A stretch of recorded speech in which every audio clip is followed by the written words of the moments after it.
Hello, hello. Good morning, good afternoon, and good evening to the Flight Sim World. Viperstrike 95 is here, and today we'll be here in Colombia. We're just not far outside the Darien Gap, as we're actually right near the northern border of Panama at Sierra Kilo Lima Charlie today. I hope you're all doing well and the start of our weekend. And today we're going to be leaving South America today as we cross the border and visit the entire country of Panama today. So, guys, I hope you're all doing well, and I hope you have a great week. Day 40. Yes, we're already about to leave South America finally. Took us quite a bit of time in there. So let's go over our flight plan. Before we get started, I want to say hello to the people in chat. We have my moderator, Super Typhon. Good to have you here on board. And then, of course, all the lurkers. Good to see you guys, too. So here is today's flight plan for this afternoon stream. So here we are. So we're actually here in Sierra Kilo Lima Charlie. Then we're going to cross over the Darien Gap and make our way to our first stop here at Mike Papa Sierra Echo. Once we land here, we'll prepare for the second leg as we head up to the country's largest major airport. This is Tocumen International Airport in just outside of Panama City, Panama. Then afterwards, we'll explore Panama City, Panama. We'll check out both the old and new Panama. And then afterwards, we'll be visiting the Panama Canal. We're going to go through much of the Panama Canal, including to the Big O Gatun Lake. Then from Gatun Lake, we'll head our way down over to our third stop here at Santiago Airport, Mike Papa Sierra Alpha. And then finally, we're going to go ahead and then go to David Airport, Mike Papa Delta Alpha. Wrap up our day in Panama. I know it's crazy to do all of Panama in one stream, but I really wanted to go ahead and take care of it since Panama and much of Central America is pretty small in land area. So there isn't a lot of land area, and I thought that would probably be a good idea to cover all of it in one day. Plus, it is a Friday, so I have plenty of money. So the plane we'll take here today, it is the Beechcraft Bonanza. You guys probably know the Bonanza quite well. Very successful propeller-driven plane. It's known for its low wing, high performance, and it can seat multiple people. It's just an all-around great aircraft. So all-around great plane. The Bonanza, very popular for decades. It's been one of the most popular single-engine propeller-driven planes in the market.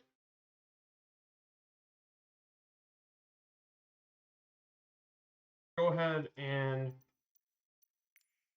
I'm going to go ahead and set her fueling to max. We're going to go ahead and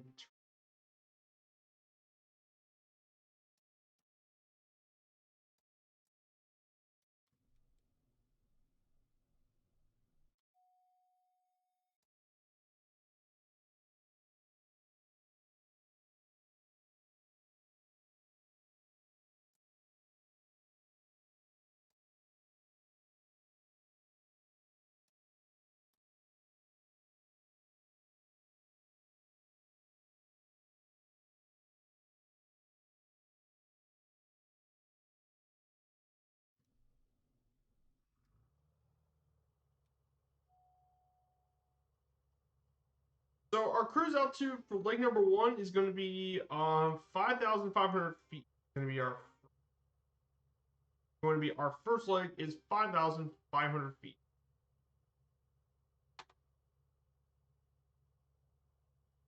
Which isn't much altitude for this first leg again, but we're going to be flying over the Darien Gap.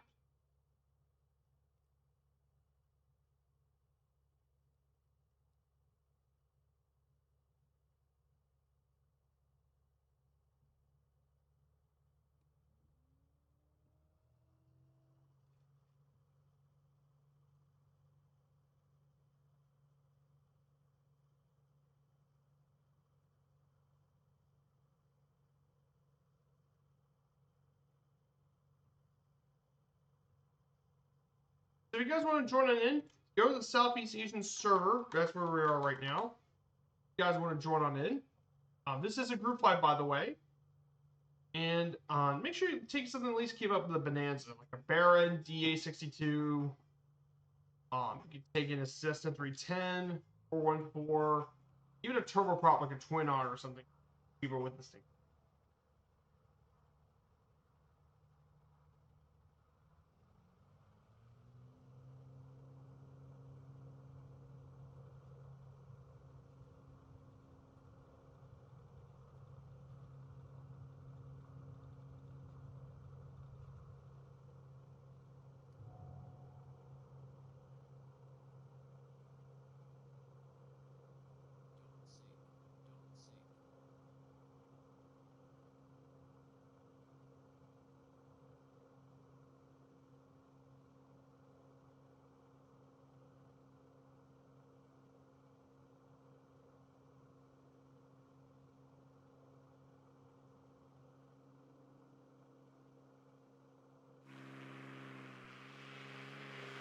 Here we are.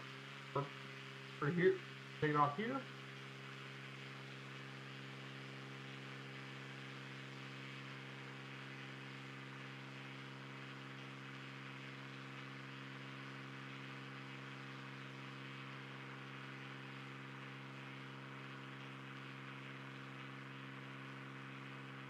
Hey, good to see you, Kazaki. I had a great 4th of July, Kazaki. I did have a very good one. I didn't have any fireworks this year, obviously, but I definitely enjoyed my time flying in the sim. And Devilman, good to see you, Devilman. I hope you're doing well. But yeah, 4th of July went great. Thank you for asking. So we're going to cruise up. We're in Panama. We're actually in Colombia right now. We're about to cross over into Darien Gap. Should be interesting. We're to head into Panama.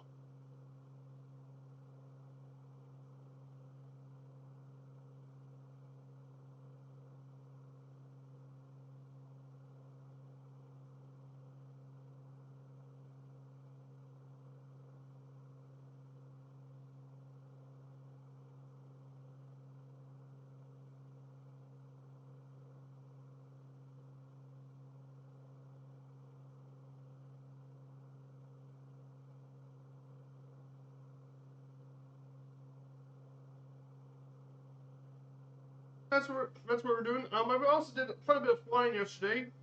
I got not one but 2 long haul flights I've done yesterday. It's basically Dublin, Charlotte to Dublin, and then Dublin back to Charlotte.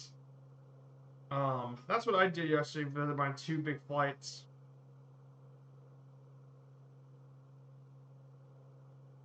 Yeah, those are pretty long flights, so that's what I did yesterday. Yeah, speaking of this for our virtual airline, by the way, we're just just almost under 100,000 XP left to go. Pretty crazy about it. We're just a bit over 100,000 XP, so we might get it done within the next week. So that'll be great for our virtual airline. We're gonna get a brand new hub somewhere. Maybe it might be the United States again. I'm hoping if it's in the United States, it better be in Texas or Oklahoma, because I would not be happy if it's somewhere else. Like a hub in the Northeast US just doesn't make any sense. Pittsburgh is not far from northeastern United States. Plus, it's not that far away from Europe. You'd be surprised. Like for example, basically Pittsburgh to Dublin is basically similar to that of another across the pond airport, Washington Dulles. It's basically the same distance. So we already have an East US hub. We already have one for the West. Why not have another US hub in Texas or something, just to link the country up a lot better? So, but yeah, I hope you guys are having a great week. You know, there hasn't been a lot of news lately. It's been pretty quiet on the news front right now, but who knows?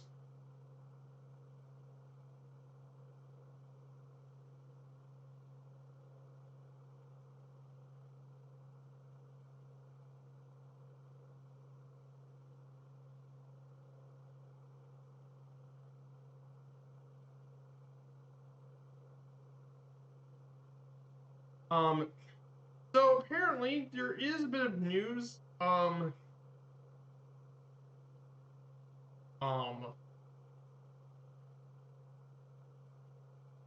there hasn't been too many news, so yeah, the 707 delay is probably the big one. Is the 707 delay because it's probably not. It was probably not up to their standards, in Microsoft, which is nothing more than understandable. It's just not up to their standards.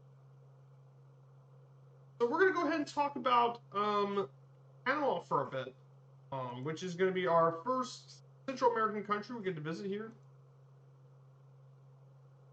Here it is, Panama, our first new Central American country we'll be visiting here today. So what's so special about Panama, you may ask? Well, it actually borders between the North and South America. Largest city is Panama City, Panama, which is home to half of its inhabitants. It was actually part of the it was actually part of the Spanish Empire. Then it became a part of the Republic of Gran Colombia, and then it became part of the Republic of Colombia all the way until 1903 when it succeeded from Colombia in 1903, and that allowed for the Panama Canal.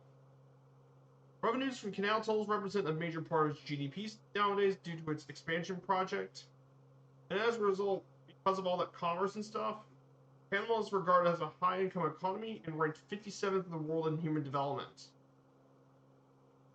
Around 40% of its land area is jungles, home to some of its abundance of tropical plants and animals.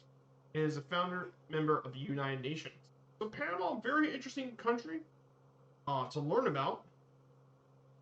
It's definitely a really cool place. I will be visiting Panama later this year, by the way. I'll add that to another country I'll be visiting in real life, and I'll actually be docked in Cologne, Panama.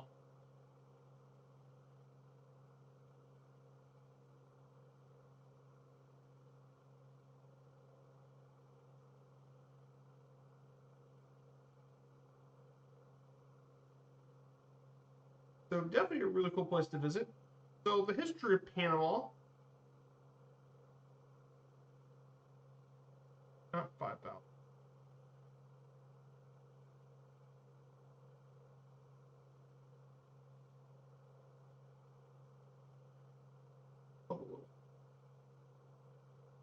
So the history of Panama goes back to its pre-Columbian days. The Isthmus of Panama was formed around 3 million years ago when the land bridge between North and South America became complete. And plants and animals gradually crossed in both directions, and also affected the dispersal of people, agriculture, and technology through the American continent. The earliest discovered artifacts of indigenous people in Panama date back to around 2500 to 1700 BC. Many of these evolved into populations for their burials, pottery. Before Europeans arrived, Panama was widely settled by the Chibchon, Chocon, and Cueva peoples. And the largest of those is the latter. When Panama was colonized, many indigenous people fled in the forests and islands due to, well, infectious diseases which the indigenous have no immunity to. So that's what damaged a lot of the indigenous population. For the Europeans, by the way, one of the first ones was Rodrigo de Bastidas, who sailed west from Venezuela in search of gold, and he became the first European to explore the Isthmus of Panama. Columbus later visited a year later and established a short-lived settlement in the province of Darien. This is important because we'll be flying over it soon. However, the first European true permanent settlement was in 1519 when Davila founded Panama City. Gold and silver were brought by ship from South America, hauled across the isthmus, and loaded aboard ships for Spain. And that became known as the Camino Real, or Royal Road. And again, this is like the precursor to the Panama Canal as they transport goods and stuff from Latin America over to Europe. So that basically is pretty interesting as well. And Spain had control over Panama for over 300 years and became the Viceroyalty of Peru along with other Spanish possessions. And it was later built into the Viceroyalty of New Granada. In response to other Europeans trying to take the territory in the Caribbean.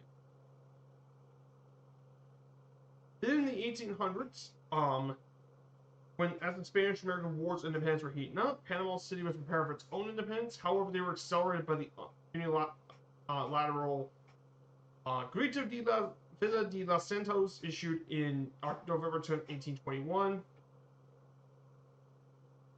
to acquire independence from the Spanish Empire, and later was integrated into the Republic of Colombia, and that lasted for over 80 years.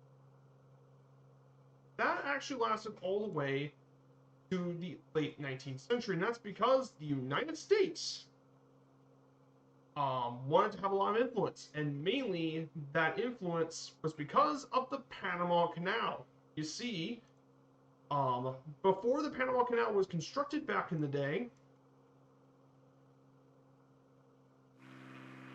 the United States there was originally attempts to build a canal through Nicaragua, but those plans did not fall through, so they decided they want to build a canal through Panama.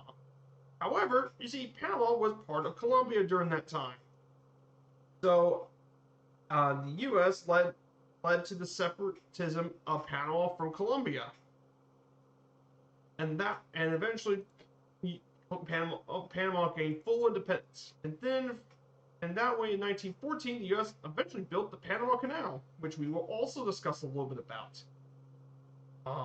Well, between 1903 to 1968, Panama was a constitutional democracy dominated by an oligarchy.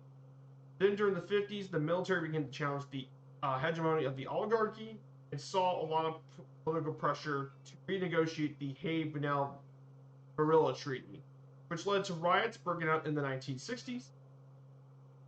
And eventually, in 1979, after much of the control, Panama regained control of the Panama Canal.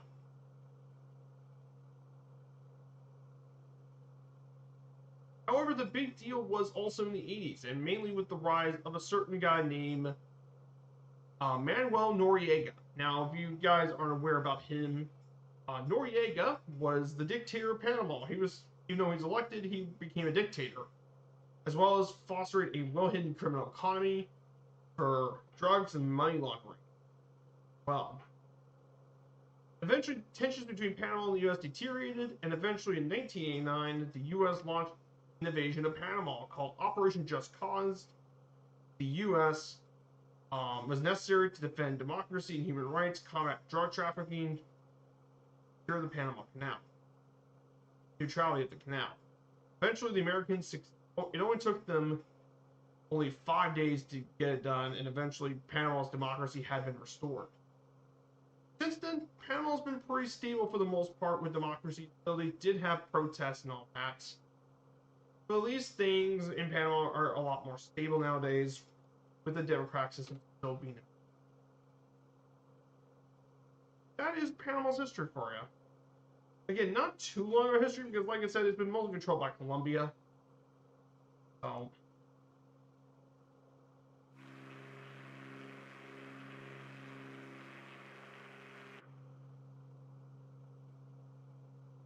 yeah, guys, I think that is Panama's history.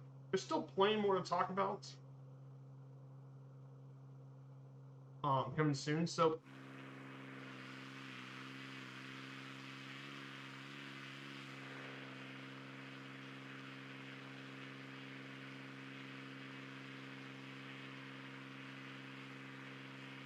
guys, we're actually around Darien National Park in the Darien Gap currently right now. Now, the Darien Gap is actually is a geographic region that connects the American continents between the Panama Darien Province and the northern part of Colombia's Choco. This is of a large watershed, dense rainforest, and mountains. It's known for its remoteness, difficult terrain, and extreme environments, and it's one of the most inhospitable regions in the world. Still historically important as being a land bridge between wildlife and humans.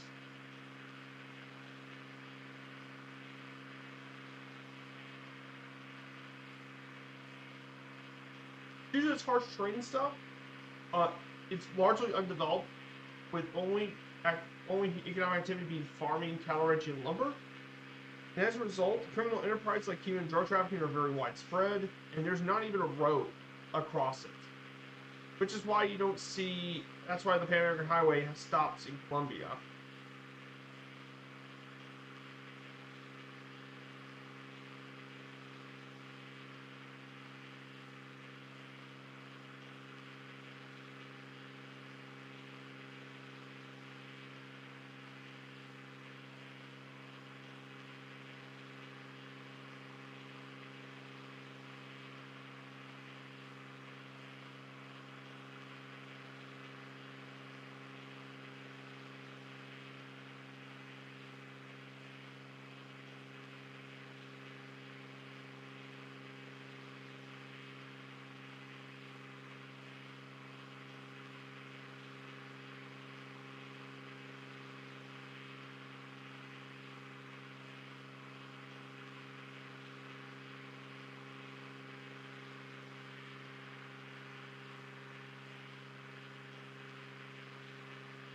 So,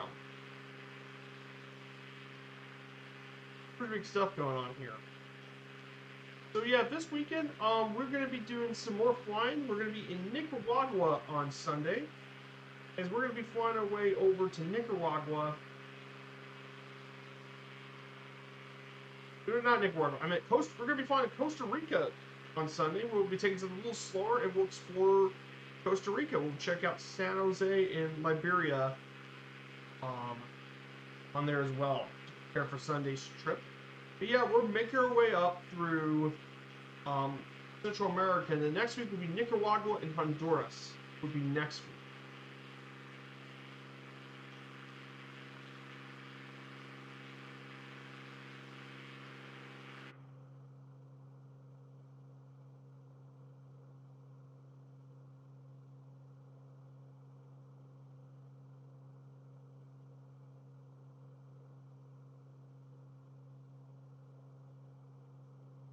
Pretty crazy stuff. Look how dense I covered this rainforest. Very, very dense.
Oh. So yeah, guys, I hope you guys have plans for this weekend. So I'm gonna be heading out later today for my parents are gone on vacation, so a quick weekend day. So I'm gonna be with my brother's place for tonight and tomorrow night. Is gonna be with him. That's what we're gonna be doing. So I'll be heading out for a bit, but I will be doing a little bit of flying today and then some more tomorrow. But my weekend should be pretty good, and of course Sunday is the stream in Costa Rica. But yeah, today is also going to be Two-Toe Murphy showing off. Um,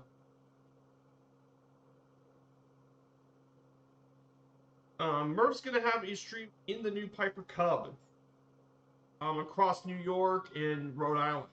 So it should be a pretty fun stream.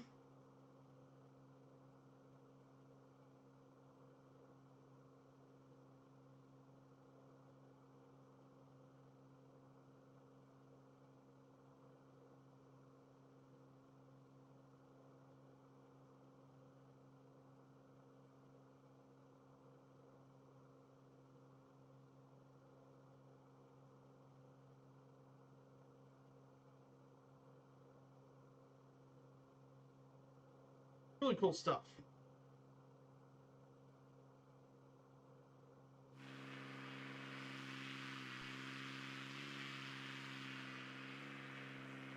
Crazy how covered all of this stuff is in rainfall. Yeah, we got 4 stops in this journey. 1, 2, 3, 4 stops. 4 legs.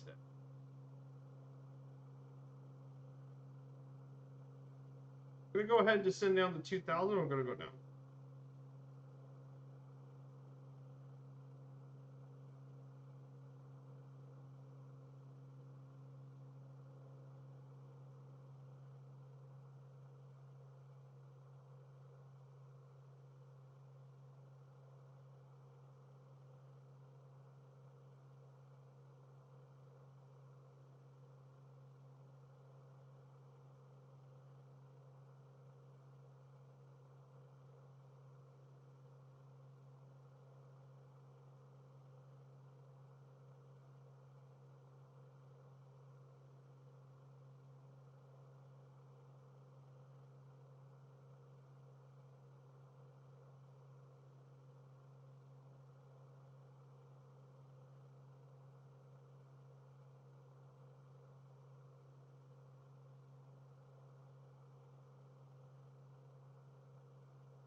So, some pretty cool stuff.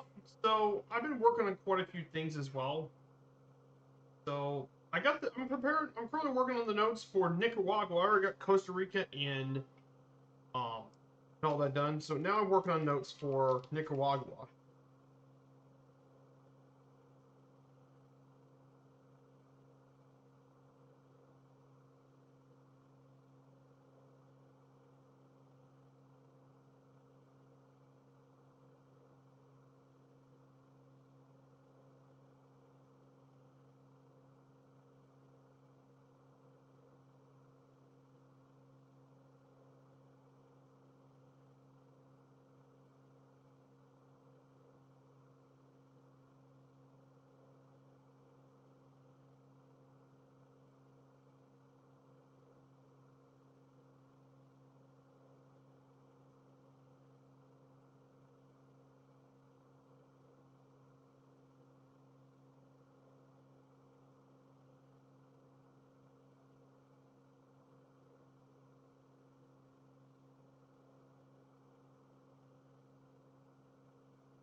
Let's go ahead and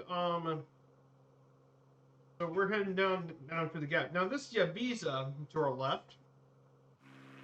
The Ibiza is actually one of the last. This was actually where the Pan American Highway ends in North America. Was to our left. There's Ibiza somewhere down here. That is where the Pan American Highway ends for North America.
But yeah, I wanted to ask you all something, Pat. So,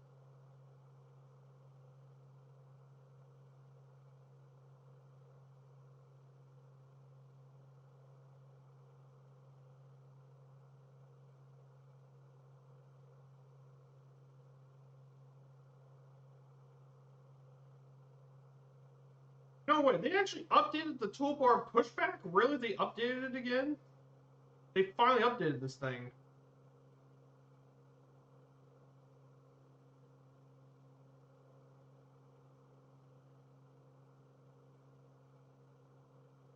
Oh, that's huge. Yeah, I might have to re-download that then. That's huge because if you guys remember, toolbar pushback was a big thing back then. So they actually updated.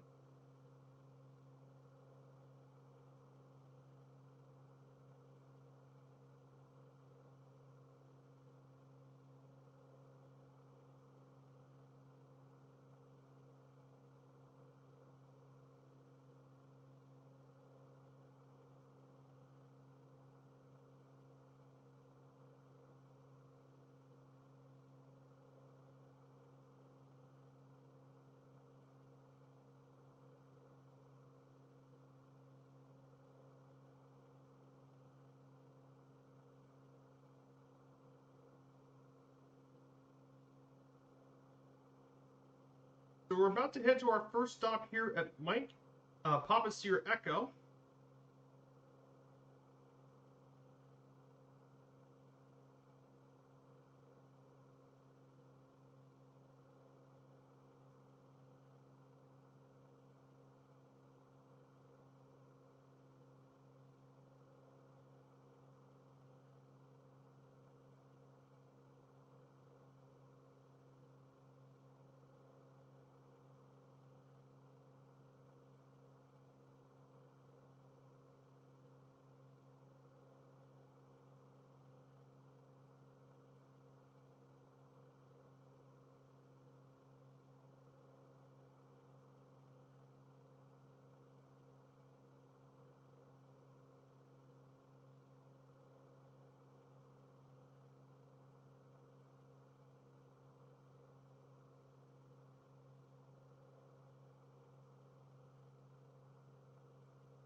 Happy Friday, everyone. We're here in Panama here. Turn around here. We just crossed over the Darien Gap over to beautiful Panama. We say hello to North America. Finally made our way up to the north.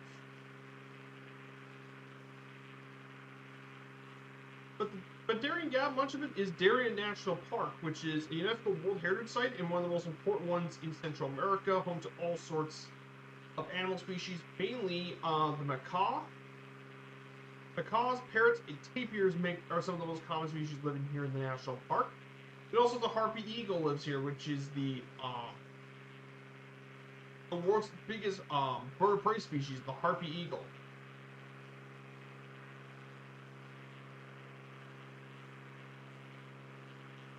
These harpy eagles are they're pretty massive birds. They're the large bird of prey species. They are the top of the food chain. They can eat all sorts of animals. Mainly, they can actually carry prey up to roughly half their own body weight. Mainly, they hunt. The most common mammals they hunt are tree-dwelling animals. Mammals, mainly sloths. Sloths and monkeys make up a big part of it, but they can eat other animals too. From armadillos to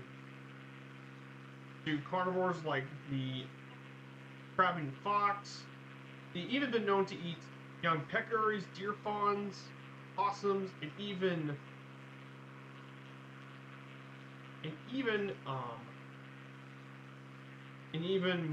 lambs and goats too. Yeah, these are massive birds. Got massive talons too. I want to get them.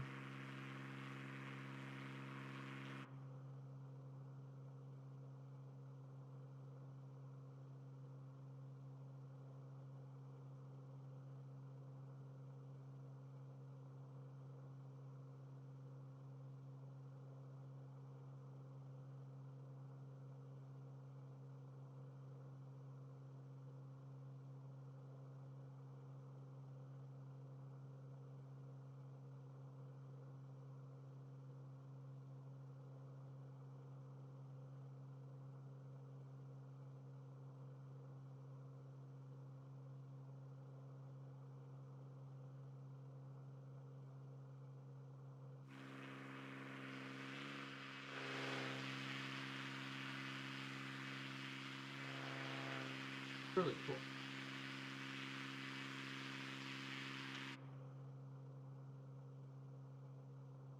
Here we are, guys. Landing number 1 of the day.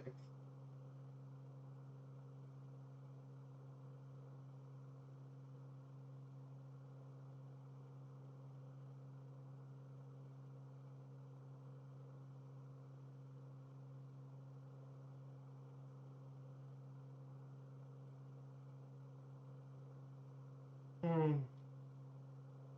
So.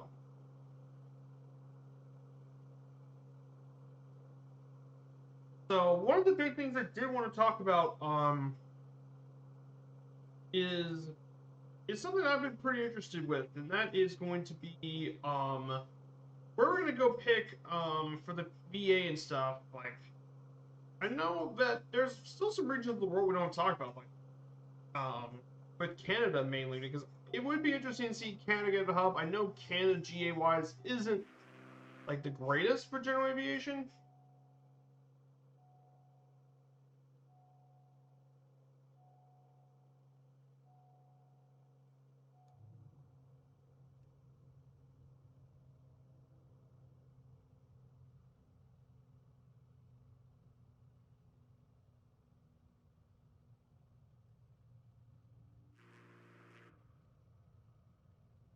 So it should be interesting to see what we're gonna pick.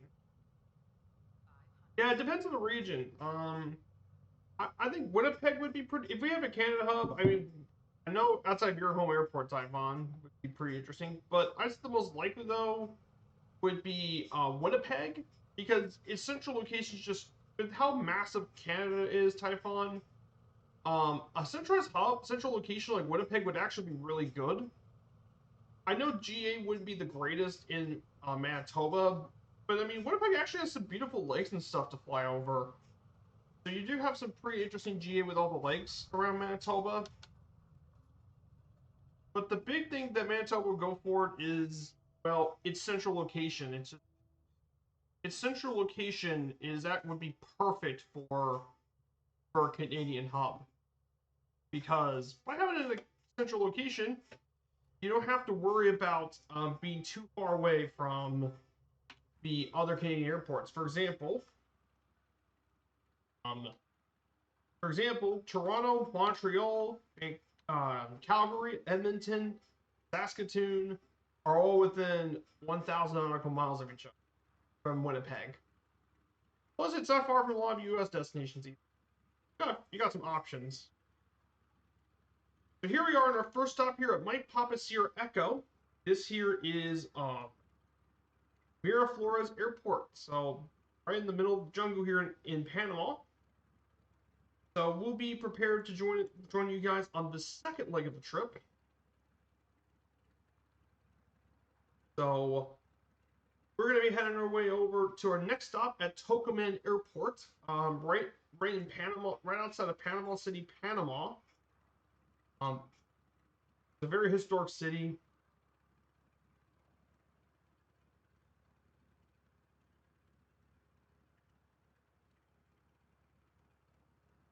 So it is a pretty historic city and definitely a place worth checking out. So let's go ahead and sit here for a bit. If you guys want to join on in, we're in the Southeast Asian server. You don't have everyone should probably have the Bonanza, so anything that came up with the Bonanza should work perfectly good.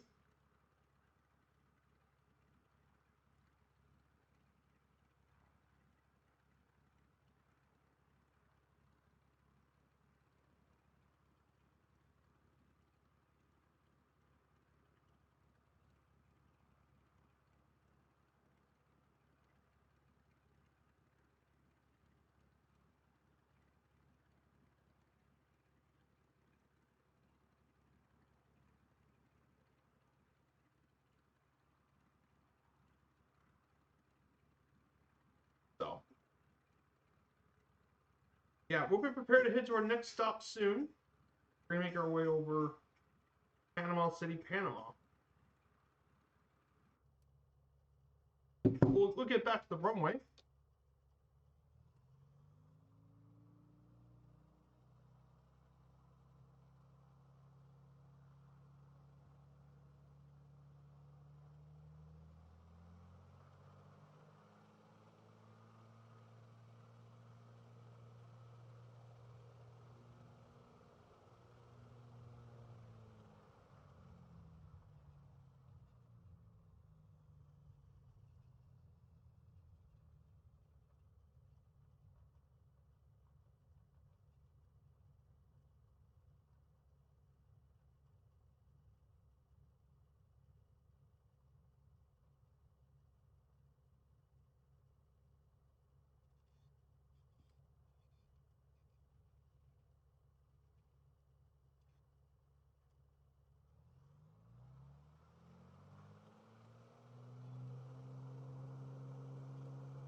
We're back here in the skies, so we're going to head this way for 86 nautical miles as we head to Tocumen Airport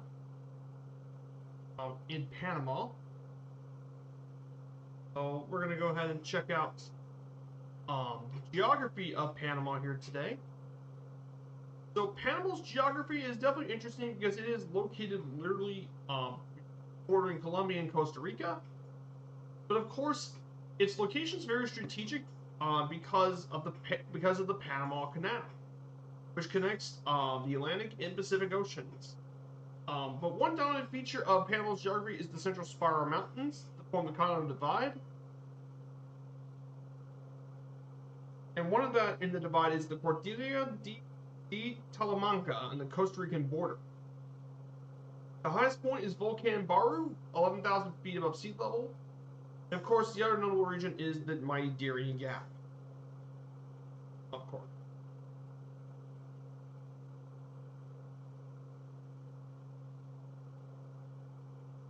Forms a part of it. Then, climate-wise, it's very tropical climate. It's uniformly high as relative humidity, and there's little variation in seasons between summer and winter. Temperatures in the Pacific Ocean are actually somewhat lower than the Caribbean, and the breezes tend to rise after dusk. Temperatures are markedly cooler in the higher parts of the mountain ranges, and frosts do occur in the area of western Panama, but it's still very, very tropical climate.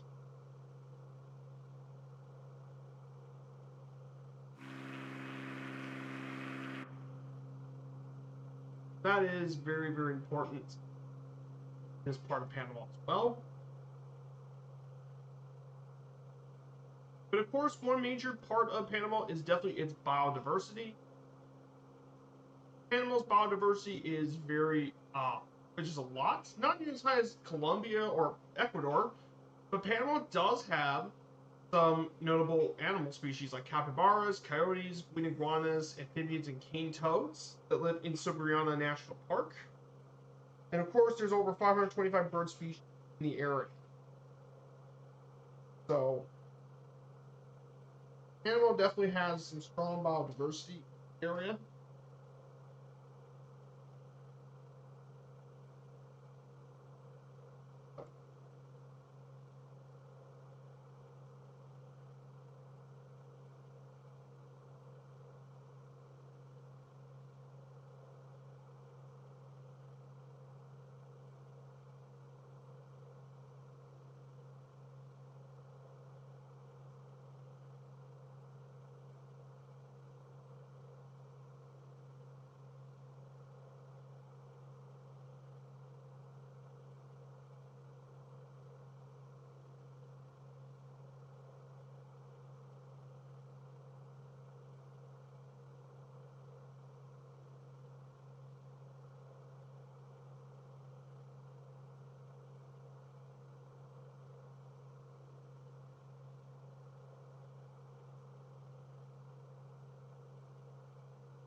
See, that's a bit about geography and stuff. Not really that much about Panama geographically.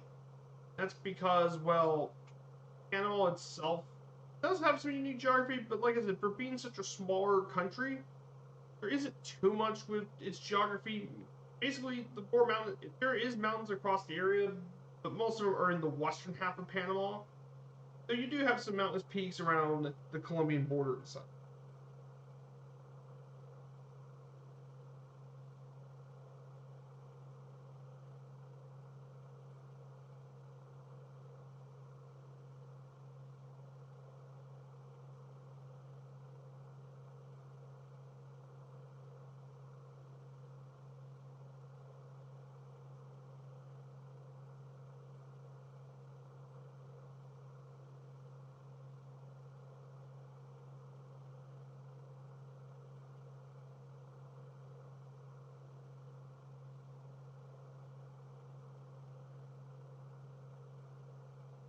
just isn't a lot of geography around Panama due to its smaller size.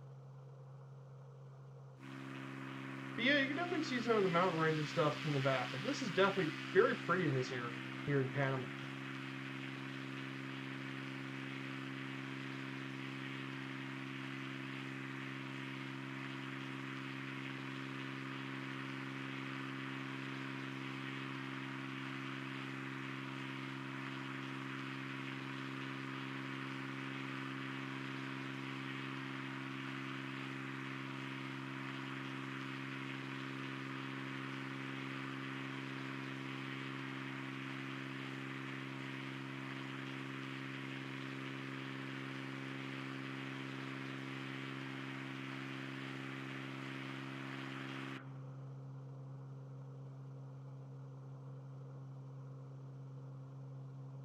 So, I hope you guys are enjoying this information. If you guys are enjoying this information and haven't followed yet, please smash that follow button to support the channel. I stream here 3 days a week on Wednesdays, Fridays, and Sundays.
The next thing to talk about here is Panama's government system. Now, Panama, government-wise, is a presidential republic, with the president being both head of state and head of government, and of a multi-party system. The executive power is exercised by the government.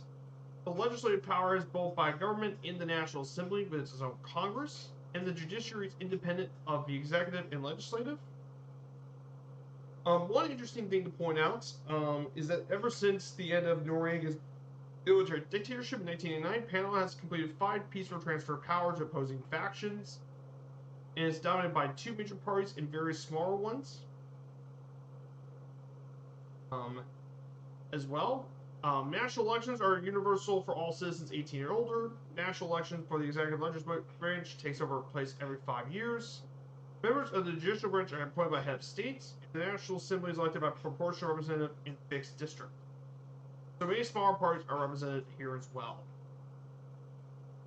So that is definitely a pretty interesting fact here as well. About Panama's government, it's basically like many other presidential republics. So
So we're going to be going near to Panama City pretty soon.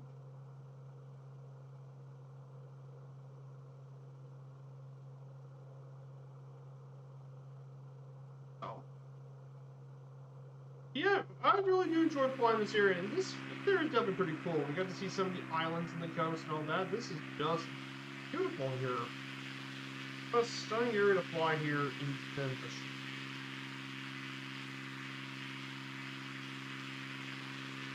Beautiful area here.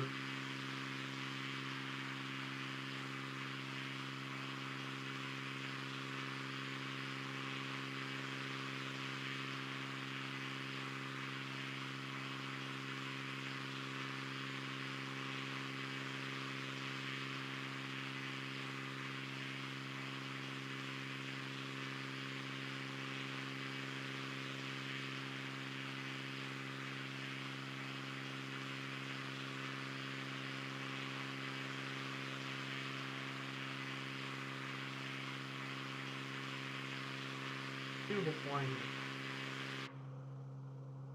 So we won't. So in terms of this series of bringing back the airliners, we will bring back the airliners when we get to Mexico a bit, since Mexico's a huge country.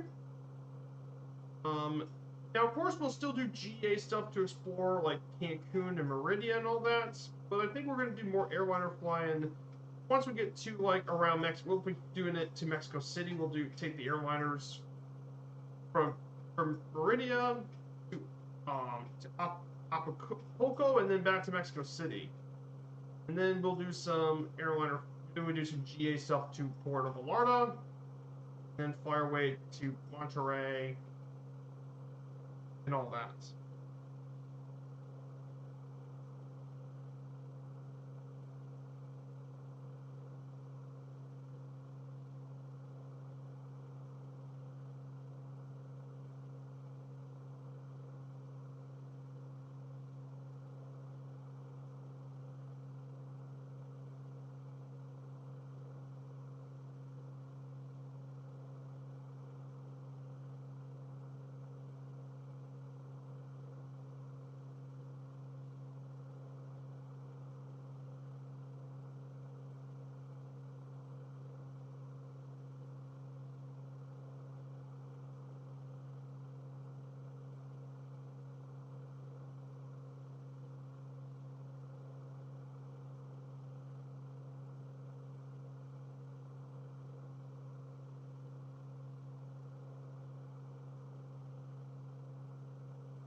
So let's talk a little bit about Panama's economy for a bit.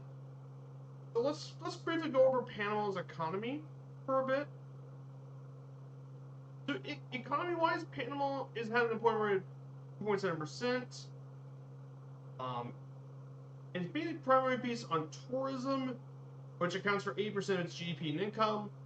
Services itself includes banking and all. Banking's a big deal. Container ports, insurance, commerce, flagship registry, and more. Historically, the Panama Canal was the key source of income. However, services have played a much bigger role in Panama economy nowadays. Financial service-wise, it has a very substantial financial service sector and no central bank.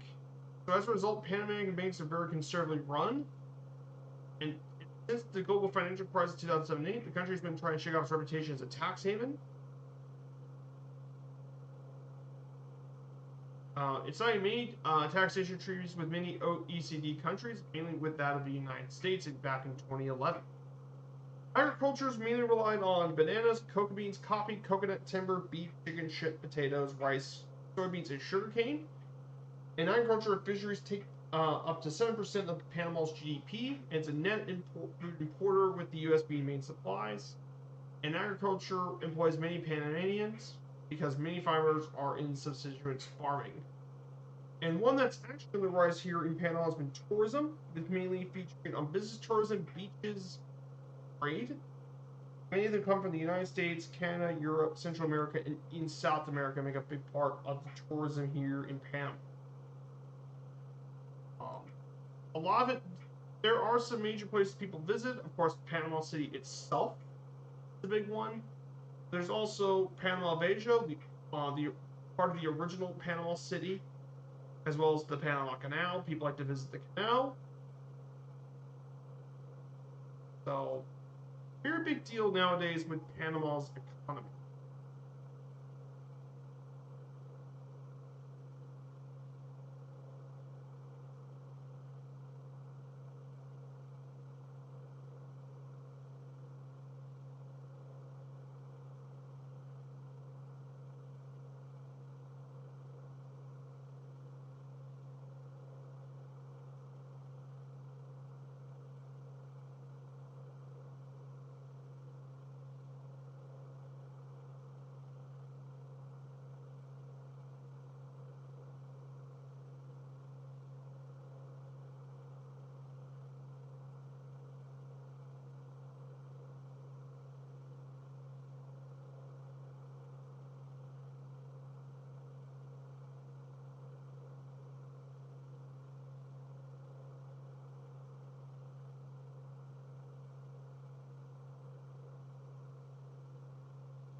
So yeah, we're just 260 nautical miles from our final stop. We're gonna make our head our way over to Panama City, Panama here.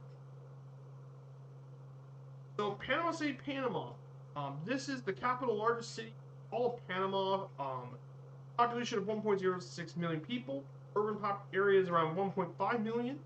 Founded back in 1519 by Spanish conqueror Pedro de Villa. It was the starting point for expeditions that conquered the Incan Empire, and it was a stopover point in one of the most important trade routes in the American continent, which much passed through the gold and silver from the Americas were sent to Europe. The original city itself was actually destroyed in a fire by privateer Henry Morgan, and eventually reestablished 2 years later, which is now the modern Panama City. The original city is now a UNESCO World Heritage Site and a very popular tourist attraction.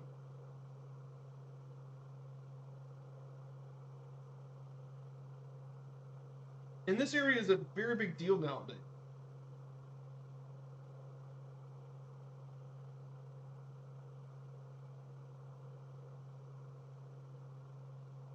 There's some really cool buildings and landmarks all over the city. We'll be flying over a few of them during our flight to Panama City itself. There's some really cool places to visit, including Casco Viejo, which is the terracotta roofs of the Old Quarter, built in the middle of the 17th century, and it was set alight by Governor Don Juan Perez Guzman in 1671. Of course, the original city, a UNESCO World Heritage Site that was originally founded in 1519. And finally, El Tornillo, which is found in the heart of the financial district and is the most striking skyscraper in Panama due to its unique shape.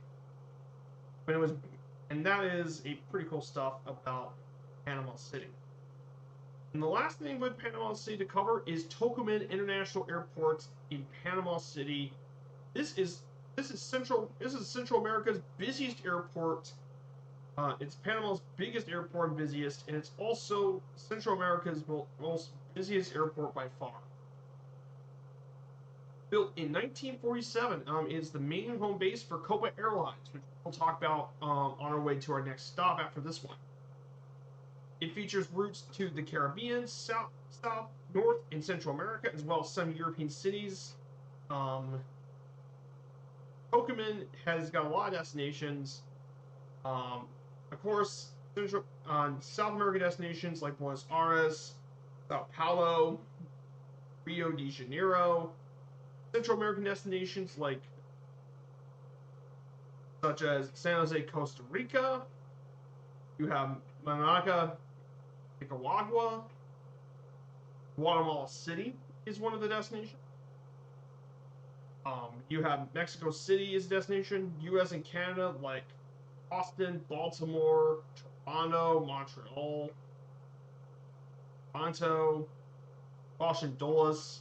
It's got European destinations in Madrid, Amsterdam, and Paris Charles de Gaulle. and even Middle East destination to Istanbul. Well, but yeah, they serve a ton of destinations out of Tocumen. And last year, uh, in 2022, 15 million people flown out of Tocumen Airport. Though before the pandemic, it was up to 16 million people. Pretty crazy. So yeah, this is Tocumen Airport as well. Now here's the thing about Tocumen. Now this airport wasn't originally in the release of the sim. When the sim came out, this wasn't actually part of the original sim. This was actually reintroduced in a later update when they added trying to find more missing airports. And for some reason, Tocumen was not one of the airports in the base sim, so they had to update it for Tocumen. Which is strange considering this is Panama's big airport. And definitely not just Panama's big airport, it's also the biggest and busiest airport in Central America.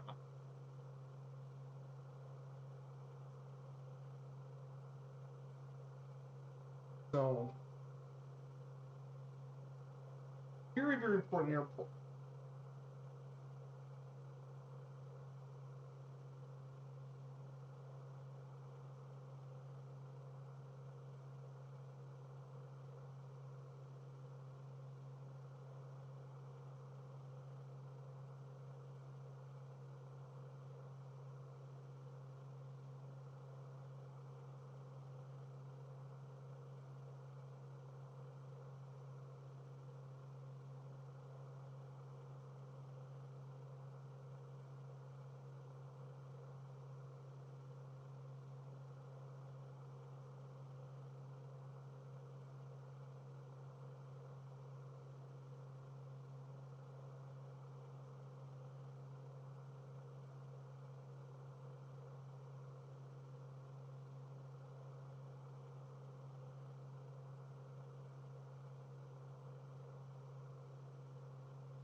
So here we are. We're gonna head back to Tocumen very, very shortly. You can see more of the Panamanian mountain ranges. Now, I remember the last time I've been around Panama was I flew in there a couple days ago from Miami for a cargo flight from Miami to Panama City. But the last time I was had a full flight in Panama was the scavenger hunt by Captain Butters. He had a scavenger hunt in Panama. So we did around the Panama Canal area.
I believe that's Tocumen right in front of us. There it is. Here's the international airport here in Panama City.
So here we are.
This is Tocumen Airport.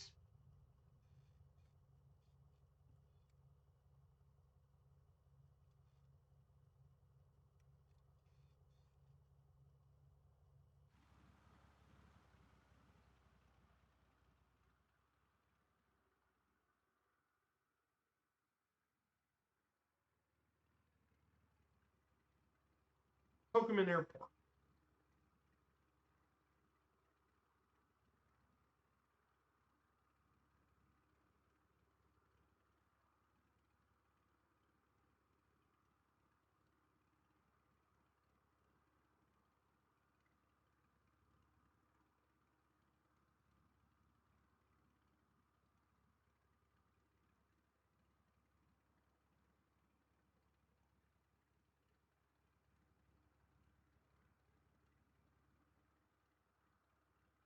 We're just gonna have a break here for just a little bit. We'll prepare for leg 3 next. Be the third leg. We'll be flying through Panama City and then make our way through the canal and on Lake.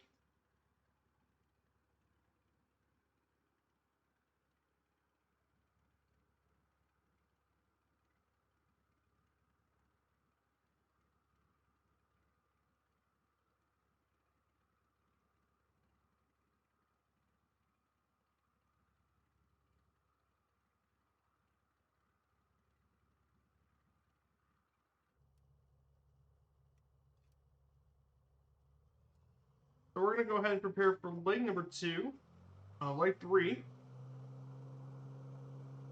We're actually going to go a little slow for this one. I'm not going to go too fast.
So let's go ahead and talk briefly about the Panama Canal.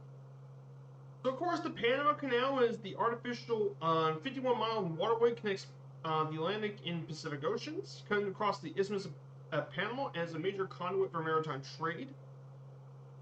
There have been multiple attempts to try to open the canal, but eventually it was including one by France. French tried to construct the Panama Canal, but it wasn't until the Americans acquired it to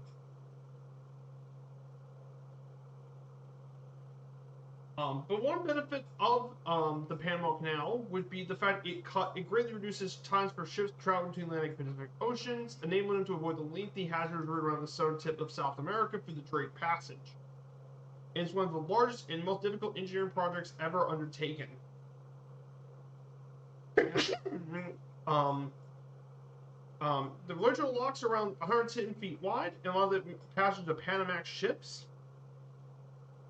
And then a third wire cell locks were constructed between 2007 and 2016, which allowed for larger Neo-Panamax ships.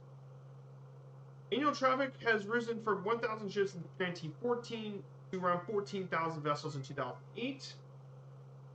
And American Society of Civil Engineers has ranked it as one of the 7 wonders of the modern world.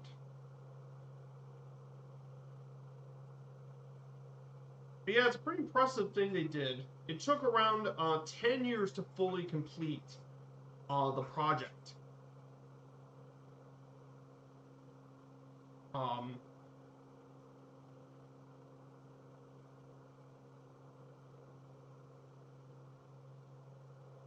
There have been currently routes to compete with like the Nicaragua Canal as well as Northwest Passage.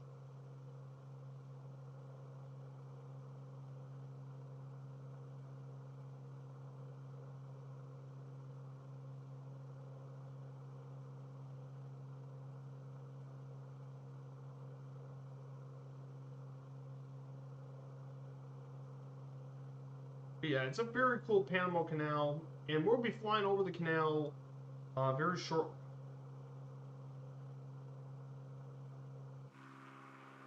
Now there's Panama Bejo. This is the old Panama City.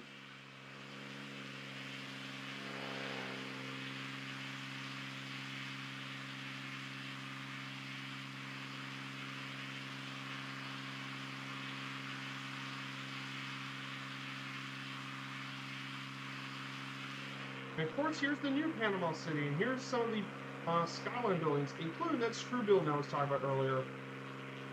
There's that screw building here.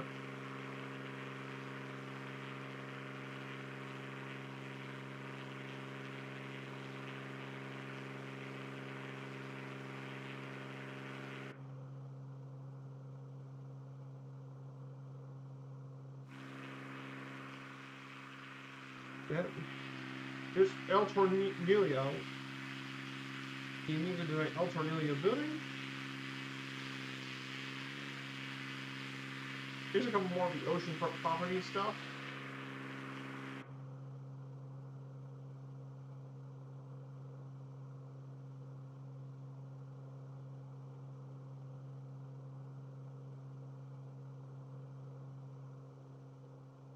And of course, here is the Panama Canal. Here's the canal, guys. We're gonna go fly through the canal to Gatun Lake.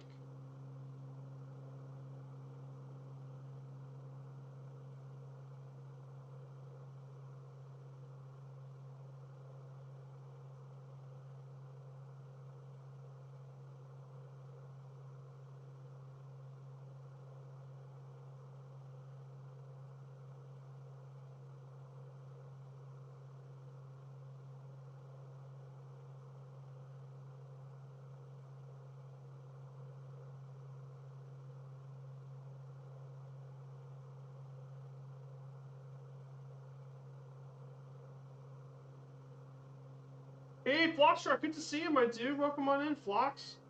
I hope you're doing well, my dude. Thank you for the shout out. Flockstrike, if you guys don't know him, a very close friend of the channel. Awesome dude in the community.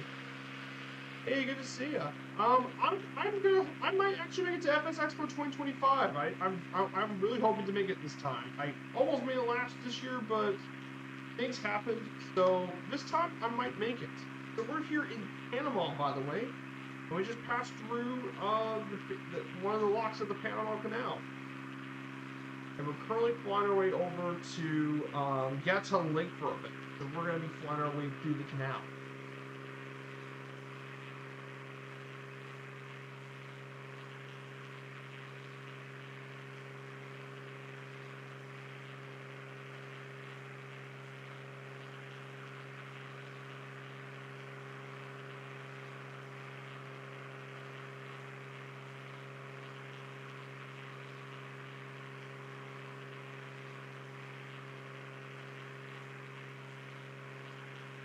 Look at it.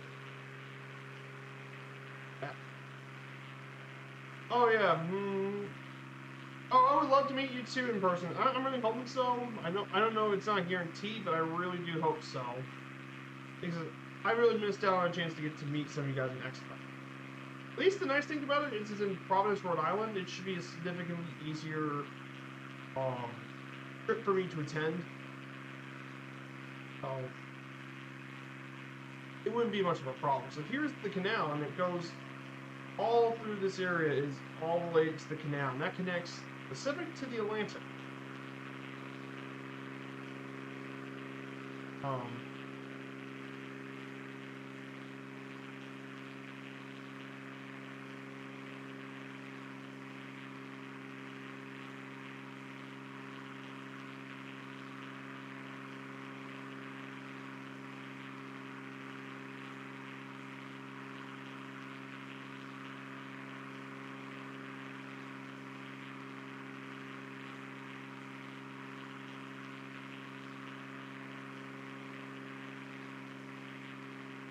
Pretty cool stuff.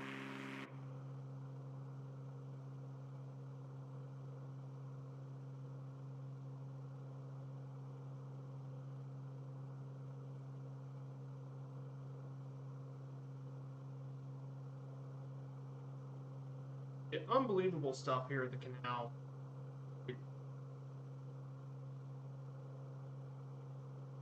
Yeah, Rhode Island is not too bad for air travel. For me, I could just fly straight to Boston, technically, and take a rent a car and just drive down to Providence. I probably won't be too bad at all for the price.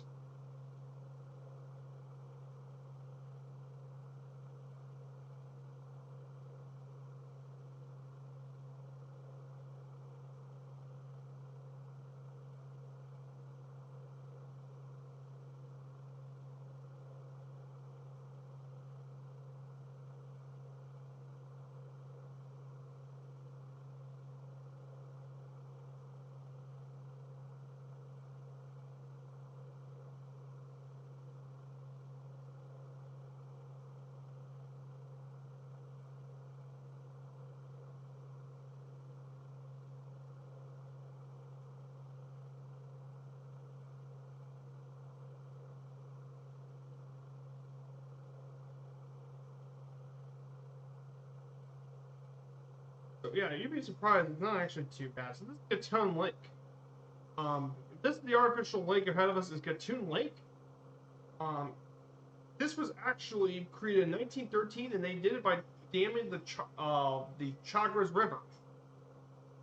It's It provides millions of liters of water necessary to operate the locks for the canal, and it was constructed. It was the largest artificial lake in the world. And surprisingly, it's actually one of the few areas unscathed by human interference, where you can see native Central American animal and plant species.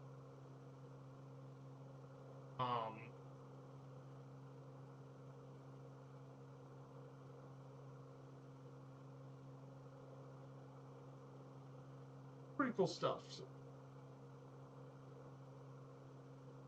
the artificial lake. But afterwards, we'll head our way. After we do this, we'll fly to 3,000 feet, and we'll head the rest of the way west. We'll head our way to Santiago. Yeah, we're flying through the Panama Canal.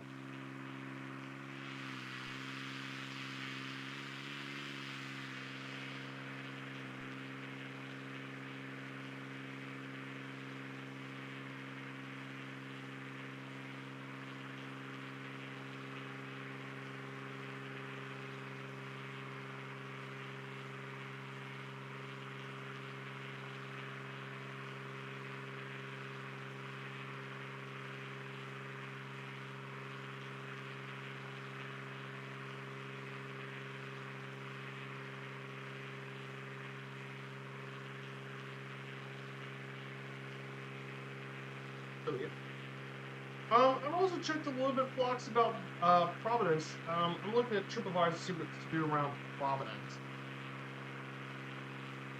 In case of days after Expo, we can check out. Let's see what they got in Providence. They got.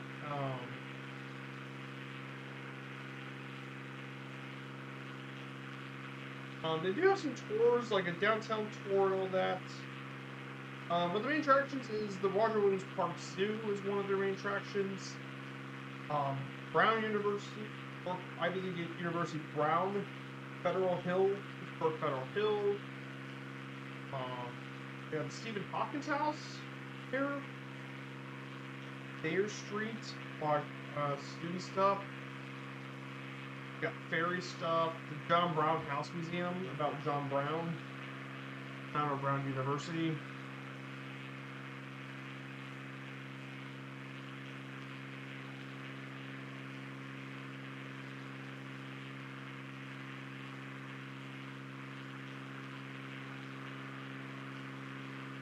Got a few things.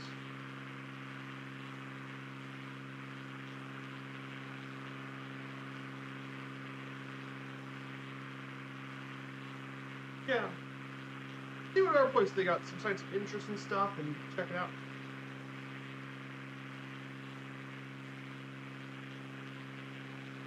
They also got an ice hockey team, the Providence Bruins, the AHL.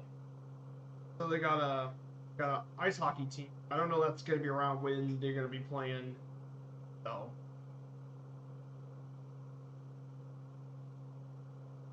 That's the only sports team to visit in Providence.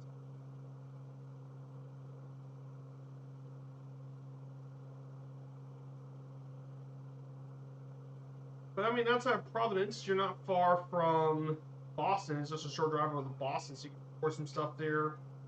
There's also Newport. I want to see. There's also Newport, funnily enough. That's also in Rhode Island. Is down south is Newport. I want to see how long of a drive it is. Between Providence and Newport. I know Newport has some really interesting stuff there too.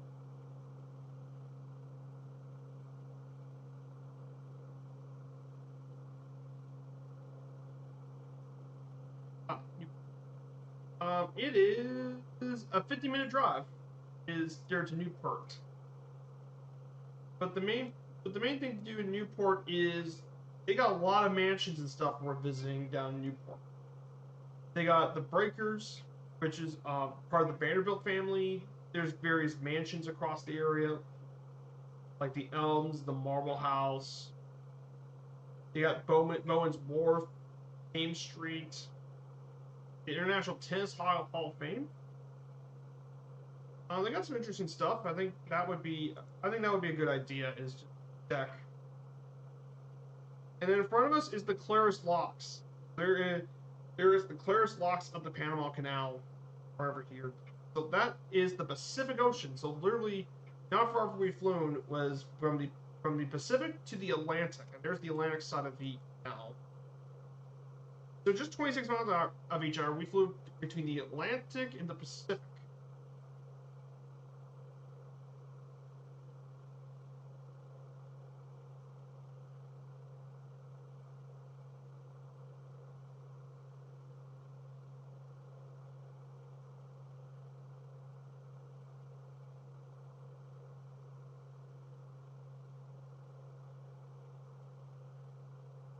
So officially, now we're gonna head our way.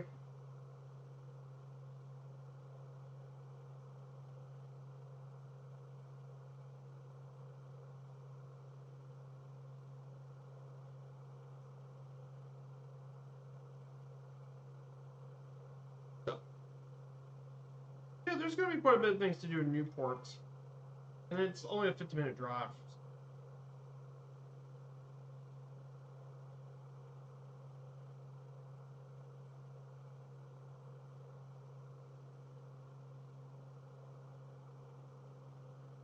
And of course, obviously, you don't have to just get there to Providence's airport. You could actually also fly to Boston as well, flocks. For example, drive between Boston and in Providence is around a 1 hour drive. Or you can take the train, or you can take a 35-minute train ride from downtown South Station. And you can take a train ride down to Providence. It's only 35 minutes, so not far at all. And Boston's a really easy airport to get in and out of because Boston has flights to do the entire country. So, yeah, I think it's going to work out even better than Vegas. And it'll be great for a lot of the Europeans, too, because they don't have to fly all the way to Nevada. Providence is going to be way easier to get to. So, there's that as well.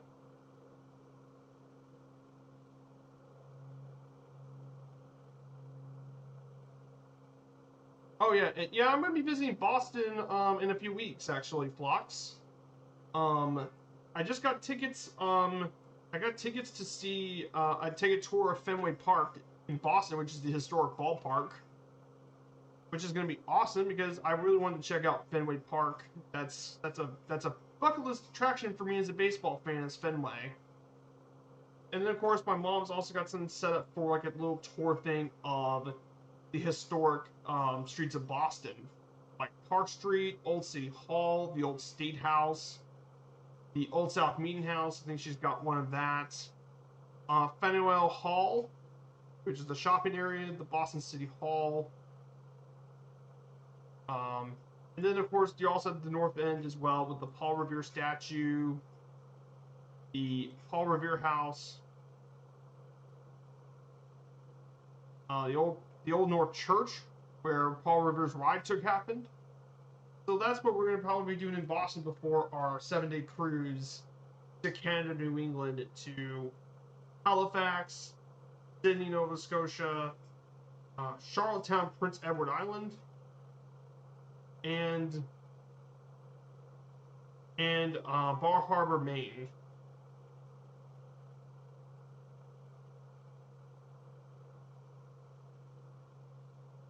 So it should be a really nice trip. But yeah, there's a lot of American history. I mean, and that's just that part of Boston. Of course, there's also, of course, Concord and Lexington. You can visit, of course, where the Civil War started, where the American Revolutionary War happened, in the Old North Bridge. We got that in this area.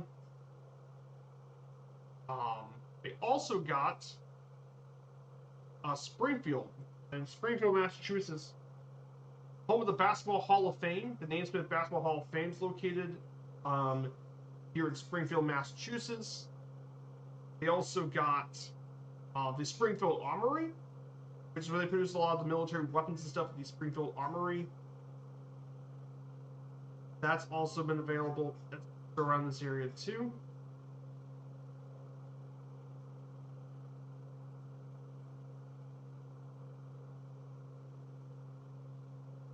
So yeah, quite a bit of stuff. around Massachusetts. A lot of American history. Tons of stuff.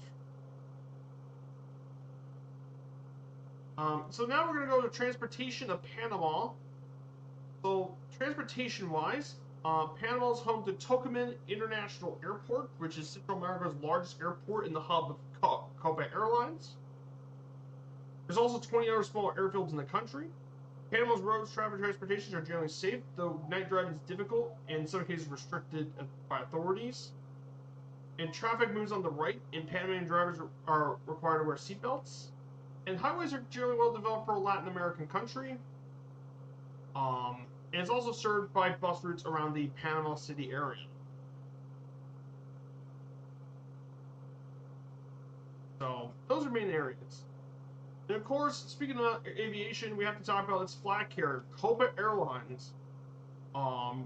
It's the flag carrier Panama, founded in 1944, commenced in operations in 1947. And it became domestic destination to 3 cities in Panama, though nowadays it's been more favored of international flights. It currently operates a fleet size of 101 planes, and it serves 85 destinations globally. And the history of Copa. Now, if you wonder, wait a minute, why does Copa Airlines kind of look familiar to some of you guys know in commercial aviation? Well, it looks similar to the old Continental Airlines in United. Well, that's because in 1998, it actually was partnered with Continental and adopted a very similar brand image. So even after Continental Airlines merged with United, Copa still chose to remain much of its branding. So that's why it looks like the way it does. Copa American airline history enjoyed forces of Pan American in 1944 to launch Copiana Panamania de Aviación, the Panamanian Aviation Company, or Copa. It started with 3 Douglas C-47 aircraft for domestic routes in Panama. In the 1960s, they entered the international arena with flights to Costa Rica, Jamaica, and Colombia. And then after Pan invested in stake in Copa, the airline now became under Panamanian control. Then during the 80s, they saw a strategic shift. They acquired, they discontinued domestic flights to focus on international travel and acquired its first jets, 737-100.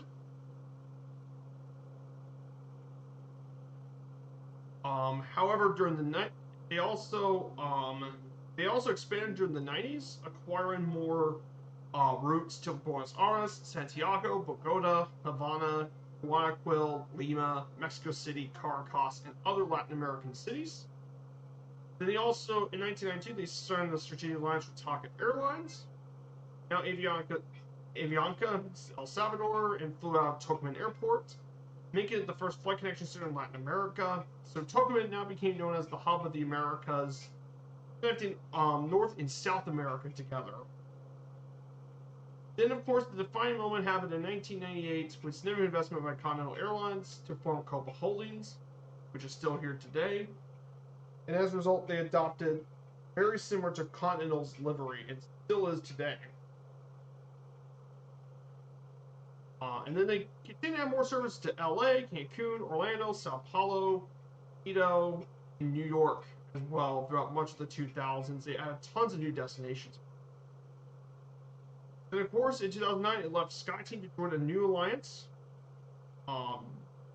And they joined a new one.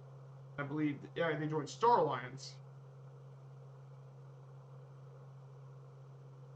SkyTeam Star Alliance nowadays, and then currently it's continuing to grow more and more in destinations. Boston, Tampa, and of course in 2015 they actually reopened the domestic route back to David, of course.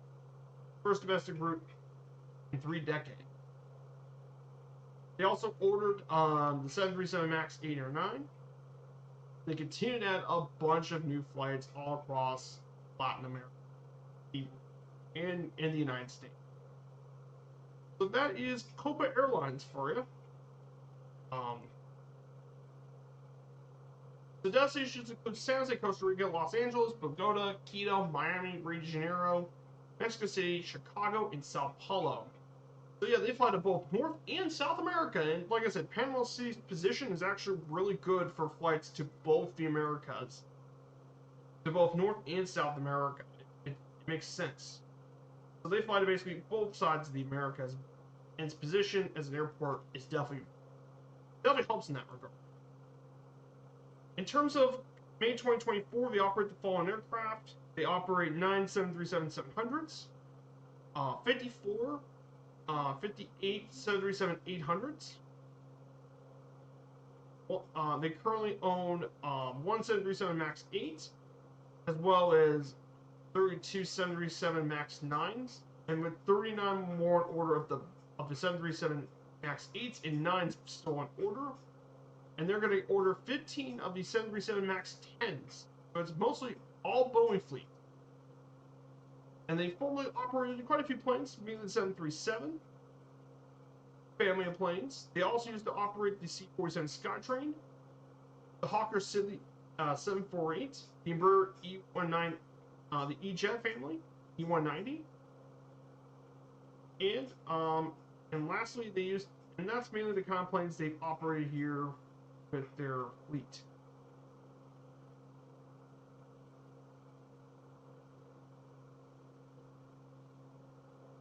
So yeah, that is Copa Airlines for you guys.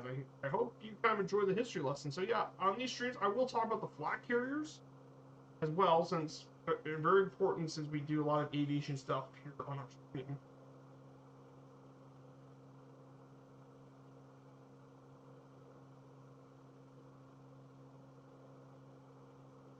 So,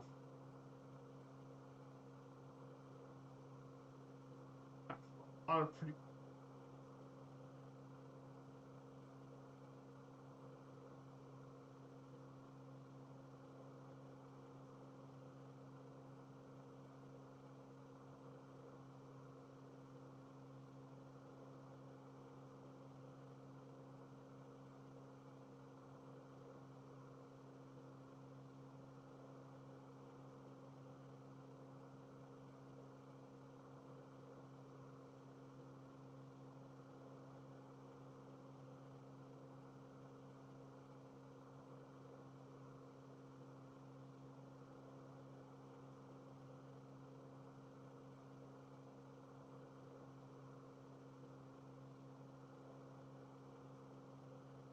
So, it's a beautiful day here in Panama. Absolutely.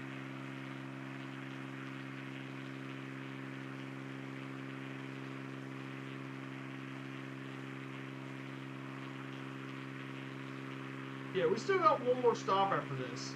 Once we stop at Santiago, we'll quickly stop here for just a bit, and then we'll fly our way over to David to wrap up the rest of the stream.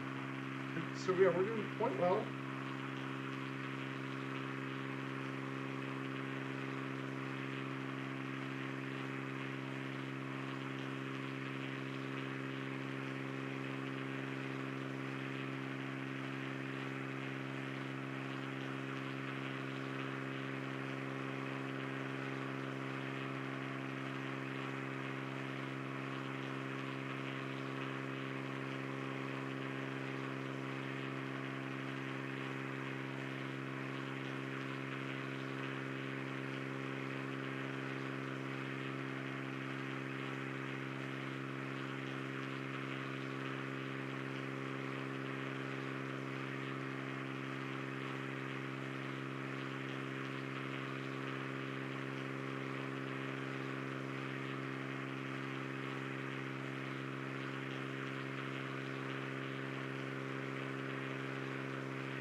Definitely some pretty cool stuff.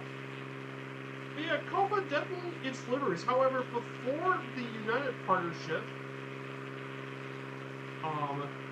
they actually used to fly more of red, orange, and white color scheme, and that's what they used use the liveries on their planes before.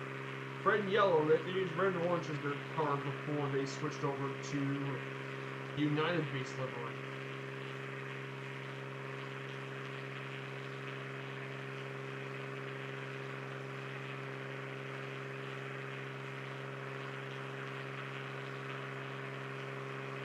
However, despite its history, there's only 2 incidents and accidents happened in their airline's history. In 1992, when they crashed near Darien Gap, and all 40 passengers died. And still the only fatal accidents in Copa's history, and the other one was in 1993 when they veered off the runway. They with no injuries, thankfully. So, pretty safe airline. They haven't had a lot of issues with their pilots. They've been kept pretty safe.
Oh, no worries, Fox. I hope you have a great weekend, my dude. See you soon, Fox. I hope to see you again soon. I mean, this has been a great flight so far. Obviously.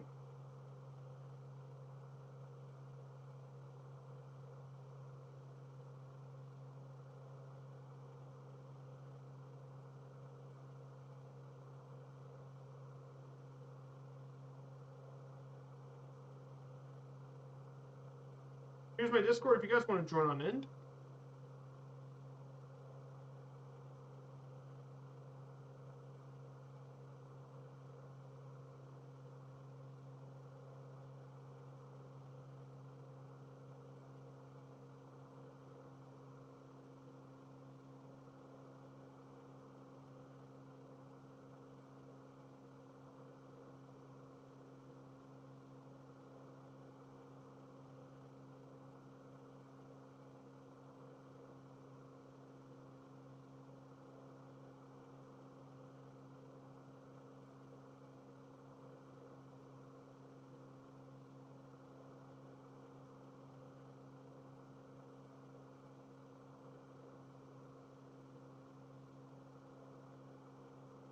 So,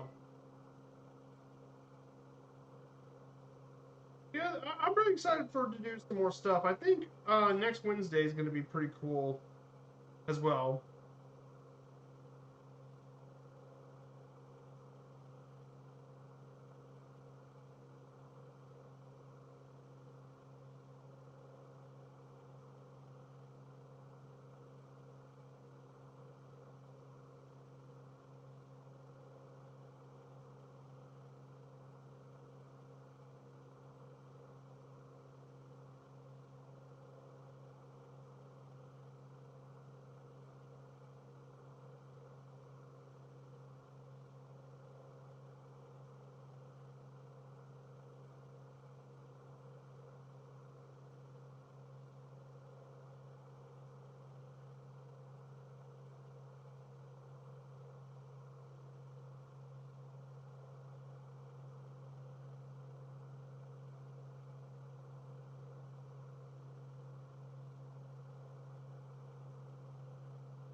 Yeah, there's quite a bit of things going on here. I think I said on Wednesday I'm going to be back doing a flight over to from Quito to Bogota. I think.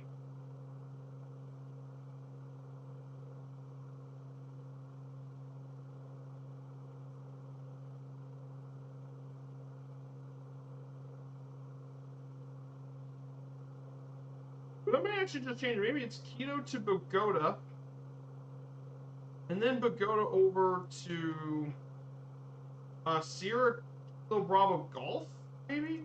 Or Bogota over to Cardienga. That probably what I want to do.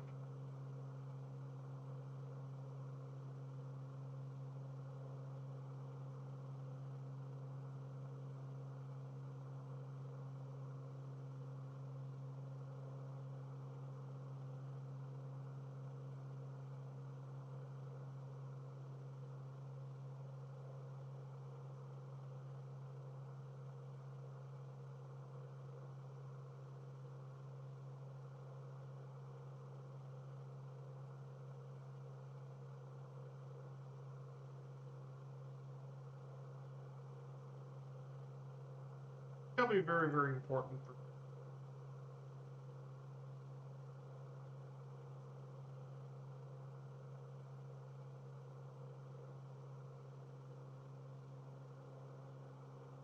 Yeah, guys, thank you all so much for coming here today on this Friday stream. We're So yeah, we're gonna pick up the pace significantly within the next couple weeks because we're gonna go visit Panama, Costa Rica, Nicaragua, Honduras, El Salvador, and Guatemala, and Belize within the next couple weeks. We'll just let's do these Central American countries, knocking them off the list, and then Mexico. It's pretty interesting. It's gonna be some parts are gonna be GA. Others are gonna be with airliners, of course, because Mexico is a pretty large country in area. And some of its most important cities are kind of scattered.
Here we are. We're not too far away from our third stop of the day.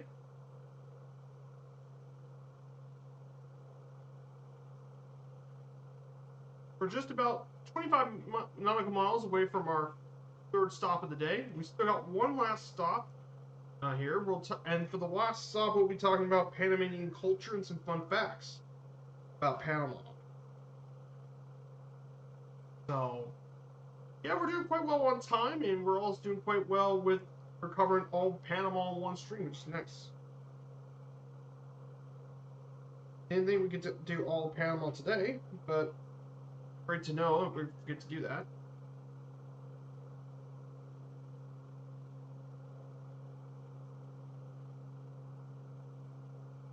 And the nice thing about doing this but basically, I'm going to do more airliner stuff when we get to the United States and stuff, because I'll talk more about the United States when we get to when we return back to the U.S. for the last part of the tour. But I'm not really going to talk about U.S. history and stuff when we get back to the United States on the tour. But I think for GA sections, I think it's going to be mainly with the 5 national parks in Utah, Grand Canyon, Vegas. Going to be one with GA. Also around Yosemite National Park in Kings Canyon, from Vegas over to Reno. We'll do that in general aviation and fly around Kings Canyon, Sequoia National Park, Yosemite, and Lake Tahoe, which should be absolutely gorgeous for GA flying. Reno. That'd be for general aviation. The other one would be when we get to Southeast Alaska. That area is God tier for general aviation. That's amazing. And then also going to be also with Denali National Park. We will be flying up to Denali.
So we'll stop in my Papa Sierra Alpha.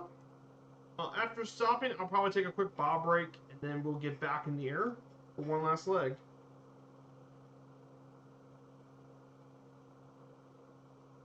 Also, I will go ahead and switch tanks.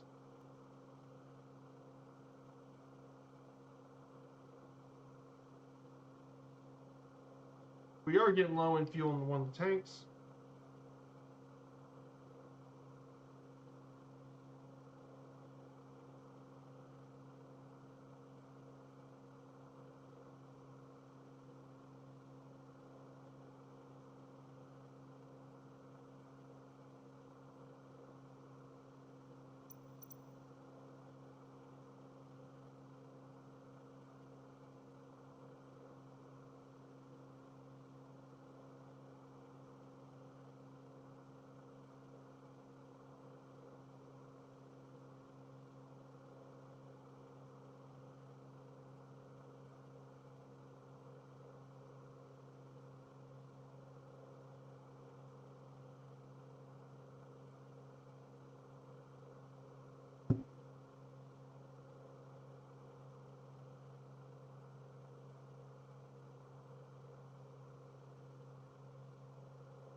Here we are, guys. Our second to last stop of the trip here in Panama.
Here's Santiago.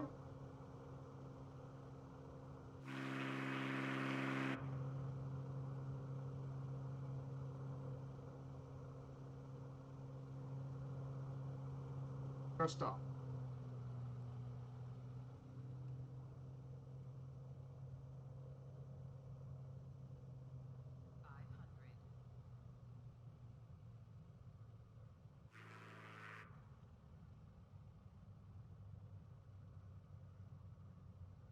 Start.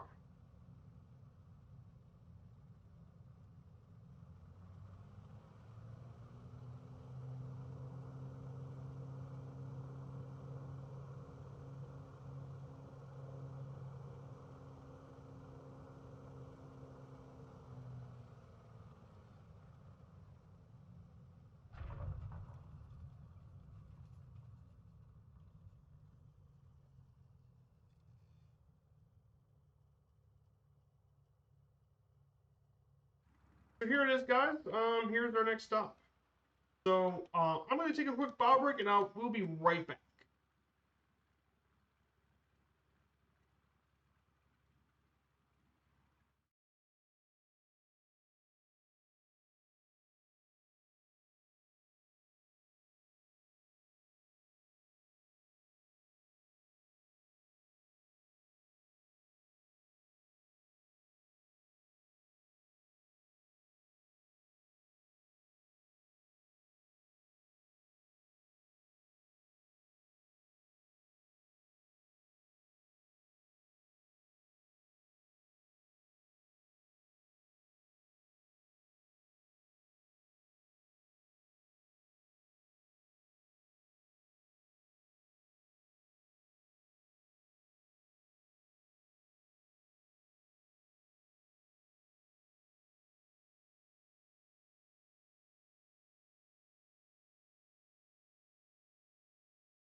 Alright guys, we're back. So we got one last leg left to go on this trip, and that is to David, Panama, in the west. So we got one final thing left to go. So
here we go.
This is going to be our last stop, last flight of this stream.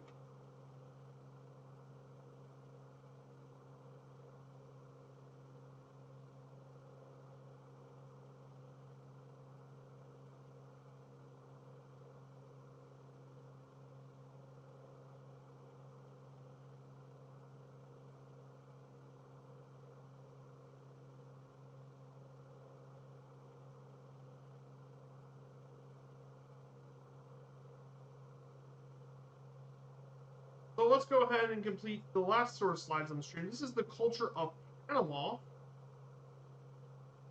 So Panama's culture, if you guys haven't noticed, derives from a lot of European music, arts, tradition brought by the Spanish, as well as hegemonic forces like Korea hybrid blending American, African, and Native American culture with European culture. For example, one of those being the tamborito,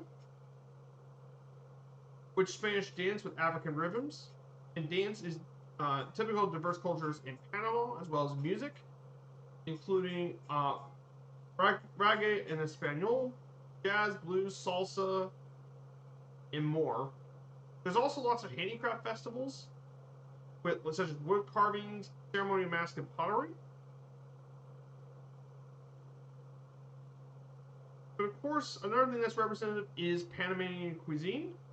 Now compare that to some of the other cuisines in the Americas. It has it's not nearly as spicy compared to some of its other Latin American and Caribbean neighbors, with common ingredients like maize, rice, wheat flours, plantains, chicken, pork, and seafood. But some of the dishes in Panamanian cuisine include the caramanolas, uh, which is a meat pie with a Yugish fritter, stuffed with shredded cheese, seasoned ground meat, fried. It's one of the main dishes here in Panama, but they got lots of other ones like tamales, empanadas, and they got the bolo, which is corn dough wrapped in palm leaves. Yeah, they got a lot of corn-based dishes here as well. They also got drinks.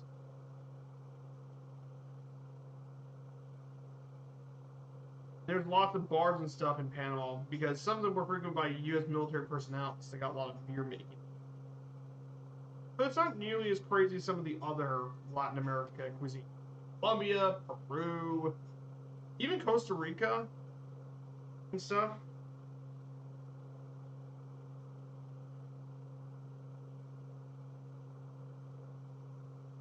And then in terms of sports, the most popular sport in Panama is soccer, followed by baseball, boxing, gymnastics. Football is the most popular sport, and their national team they play in the CONCACAF, which is the North American league for FIFA. They qualified for the first time in 2018, and the farthest they ever went was the group stage, but they did make the FIFA World Cup for the first time. They're ranked 43rd in the world. They finished as the runner-ups of the Gold Cup in 2005, 2013, the CONCACAF, and losing to the U.S. on 2 occasions and Mexico in the last one.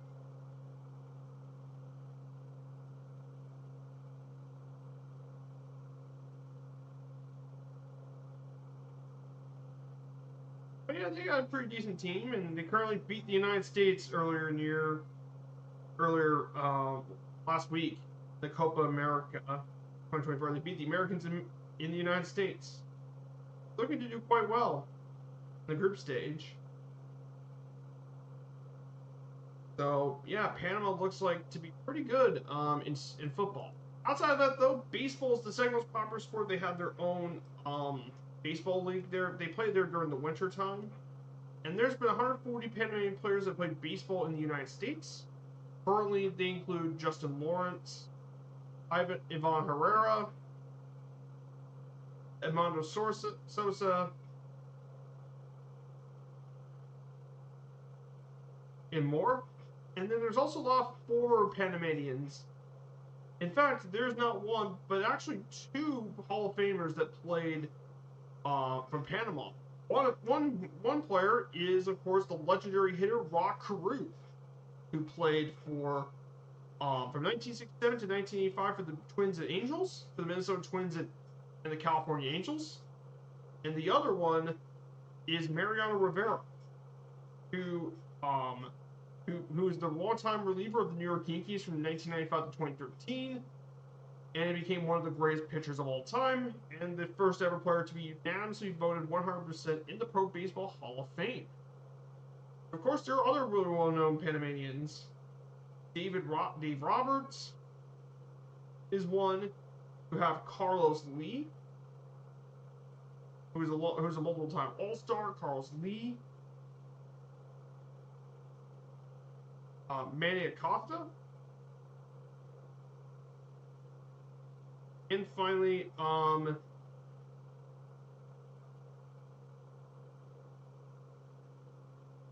of course, Hector Lopez as well of the Yankees. Yeah, some pretty well-known Panamanian baseball players. And of course, in boxing, you have the 4-time boxing champion Roberto Duran. Wow. But yeah, that is Panama's culture, guys. So Panama's unique. Pretty cool stuff, guys.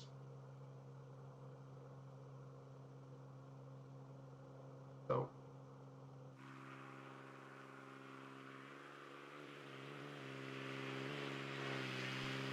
So, guys, thank you all so much for joining on in.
Beautiful scenery here today, guys.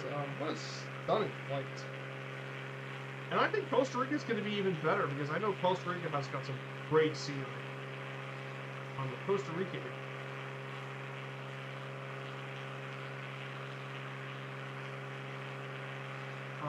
The next stream is going to be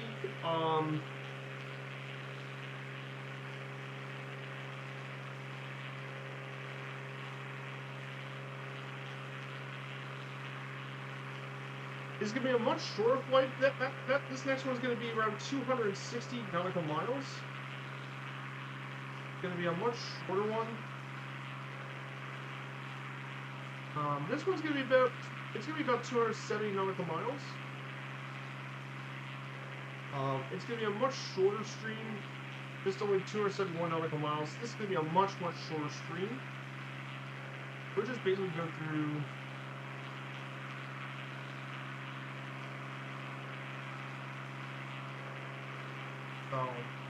We'll be taking the Cessna 172 out for that one.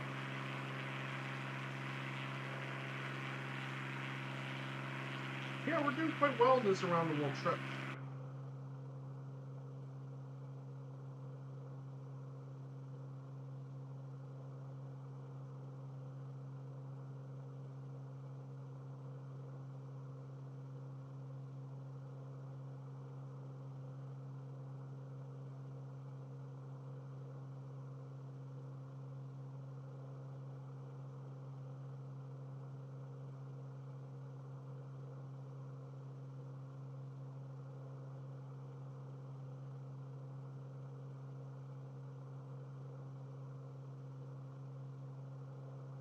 So yeah, guys, what's your favorite part about visiting Panama so far on this trip? So my favorite part was definitely the Panama Canal, Panama City, which was definitely very cool.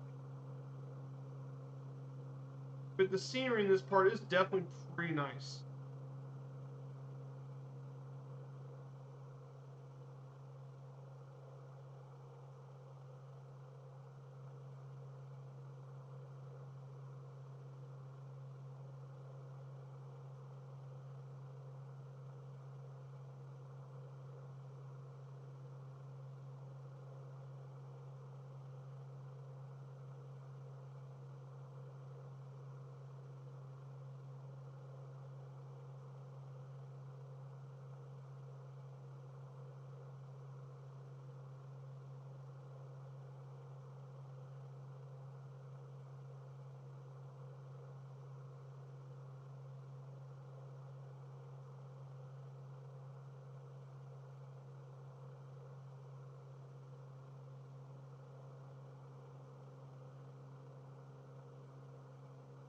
So here's some fun facts about Panama that I think you guys would be pretty fun to hear about. So here's some fun facts. Panama's official language is Spanish. However, there are many indigenous languages spoken in the country, including Nagabera, Tuna, and Embera. The national bird of Panama is the harpy eagle. It is considered to be the largest, most powerful bird of prey in the Americas. In fact, the creator of Murphy's Law was actually born in Panama. And his statement was that anything can go wrong will go wrong. So yes, before you ask, no, Murphy's Law was not born in the creator of Murphy's Law was not born in Ireland. It was Panama.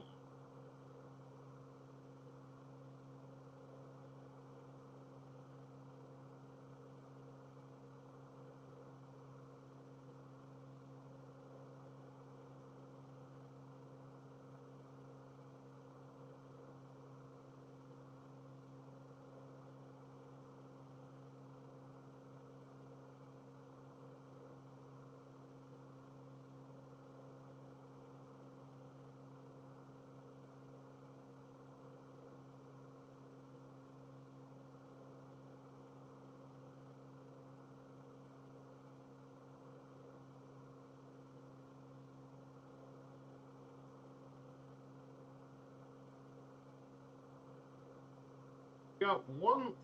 So yeah, guys, thank you so much for joining along with me on today's trip. Hope you guys enjoy it. So in the distance, I think we see Panama's tallest point way in the distance. That is Volcan Baru, Panama's highest point.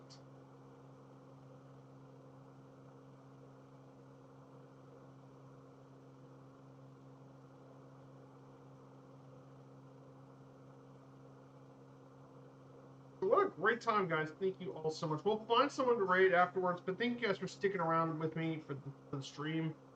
It's been a great trip.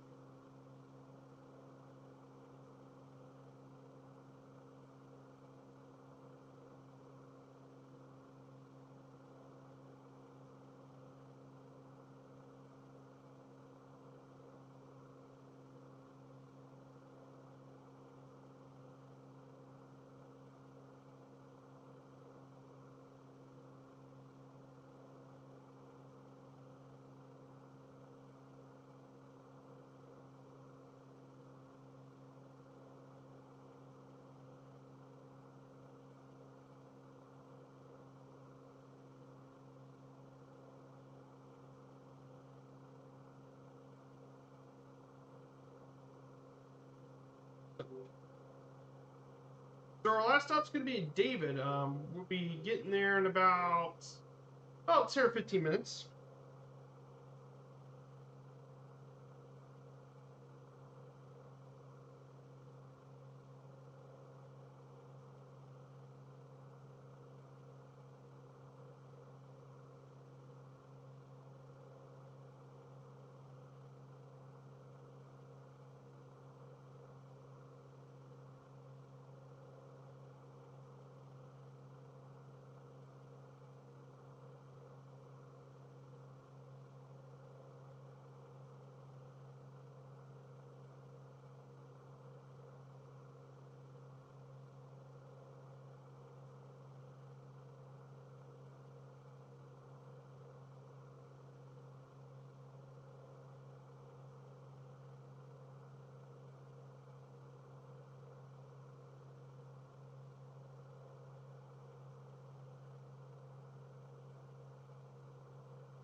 So the city we're going to be visiting here today is going to be David, Panama, which is the largest city in the western part of Panama.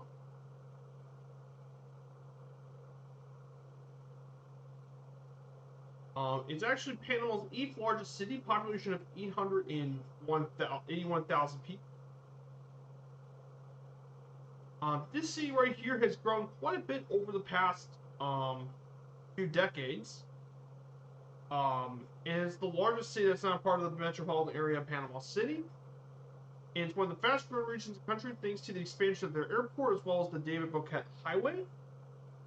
And its GDP is around $2.1 billion in the province. And it's the 3rd largest city in the country, both in population and GDP. So, it's got many expats actually live in the northern section of the city. There's a lot of lodging options around this area, and of course you've got a park around here as well.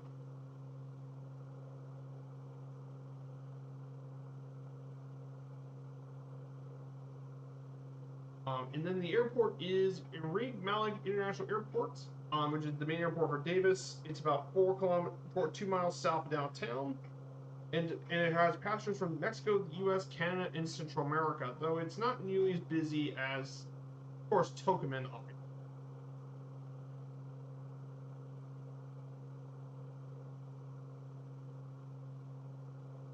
Its destinations include Panama City, basically the Panama City airport.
Guys, that's gonna wrap up all the notes for Panama, guys. So yeah, we're very, very close. Of course, you guys see in the distance, there's Panama's highest peak, Volcan Barra. And I think we're gonna land in runway 22. We're gonna land there and park in David, and we can wrap up. Yeah, guys, this was a bunch of fun. I think Sunday will be even better.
Yeah, there's David, and the airport is not far, so there's David right in front of us.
Here we go, guys.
Question.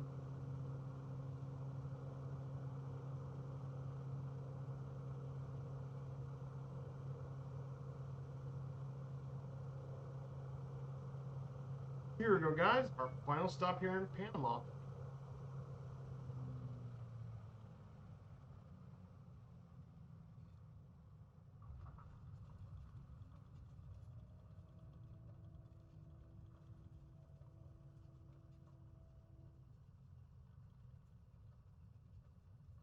Here you go.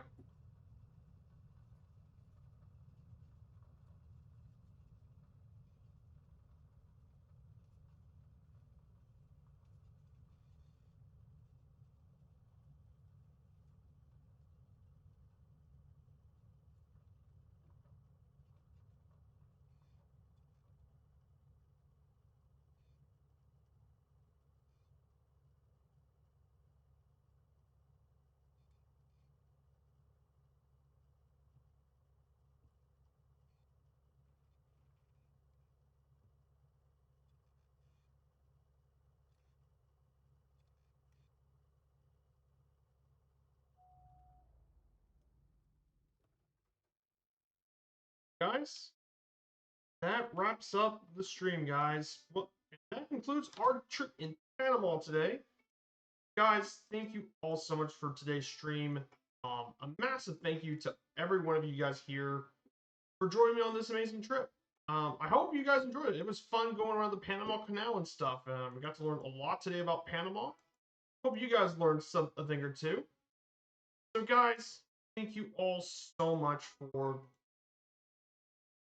Guys, we're going to go ahead and set up the raid. We'll be back here on Sunday, and we'll make our way through Costa Rica.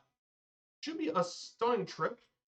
So, guys, thank you all so much, and I hope to see you all again. Take care, everyone, and have a fantastic start to your weekend. Goodbye.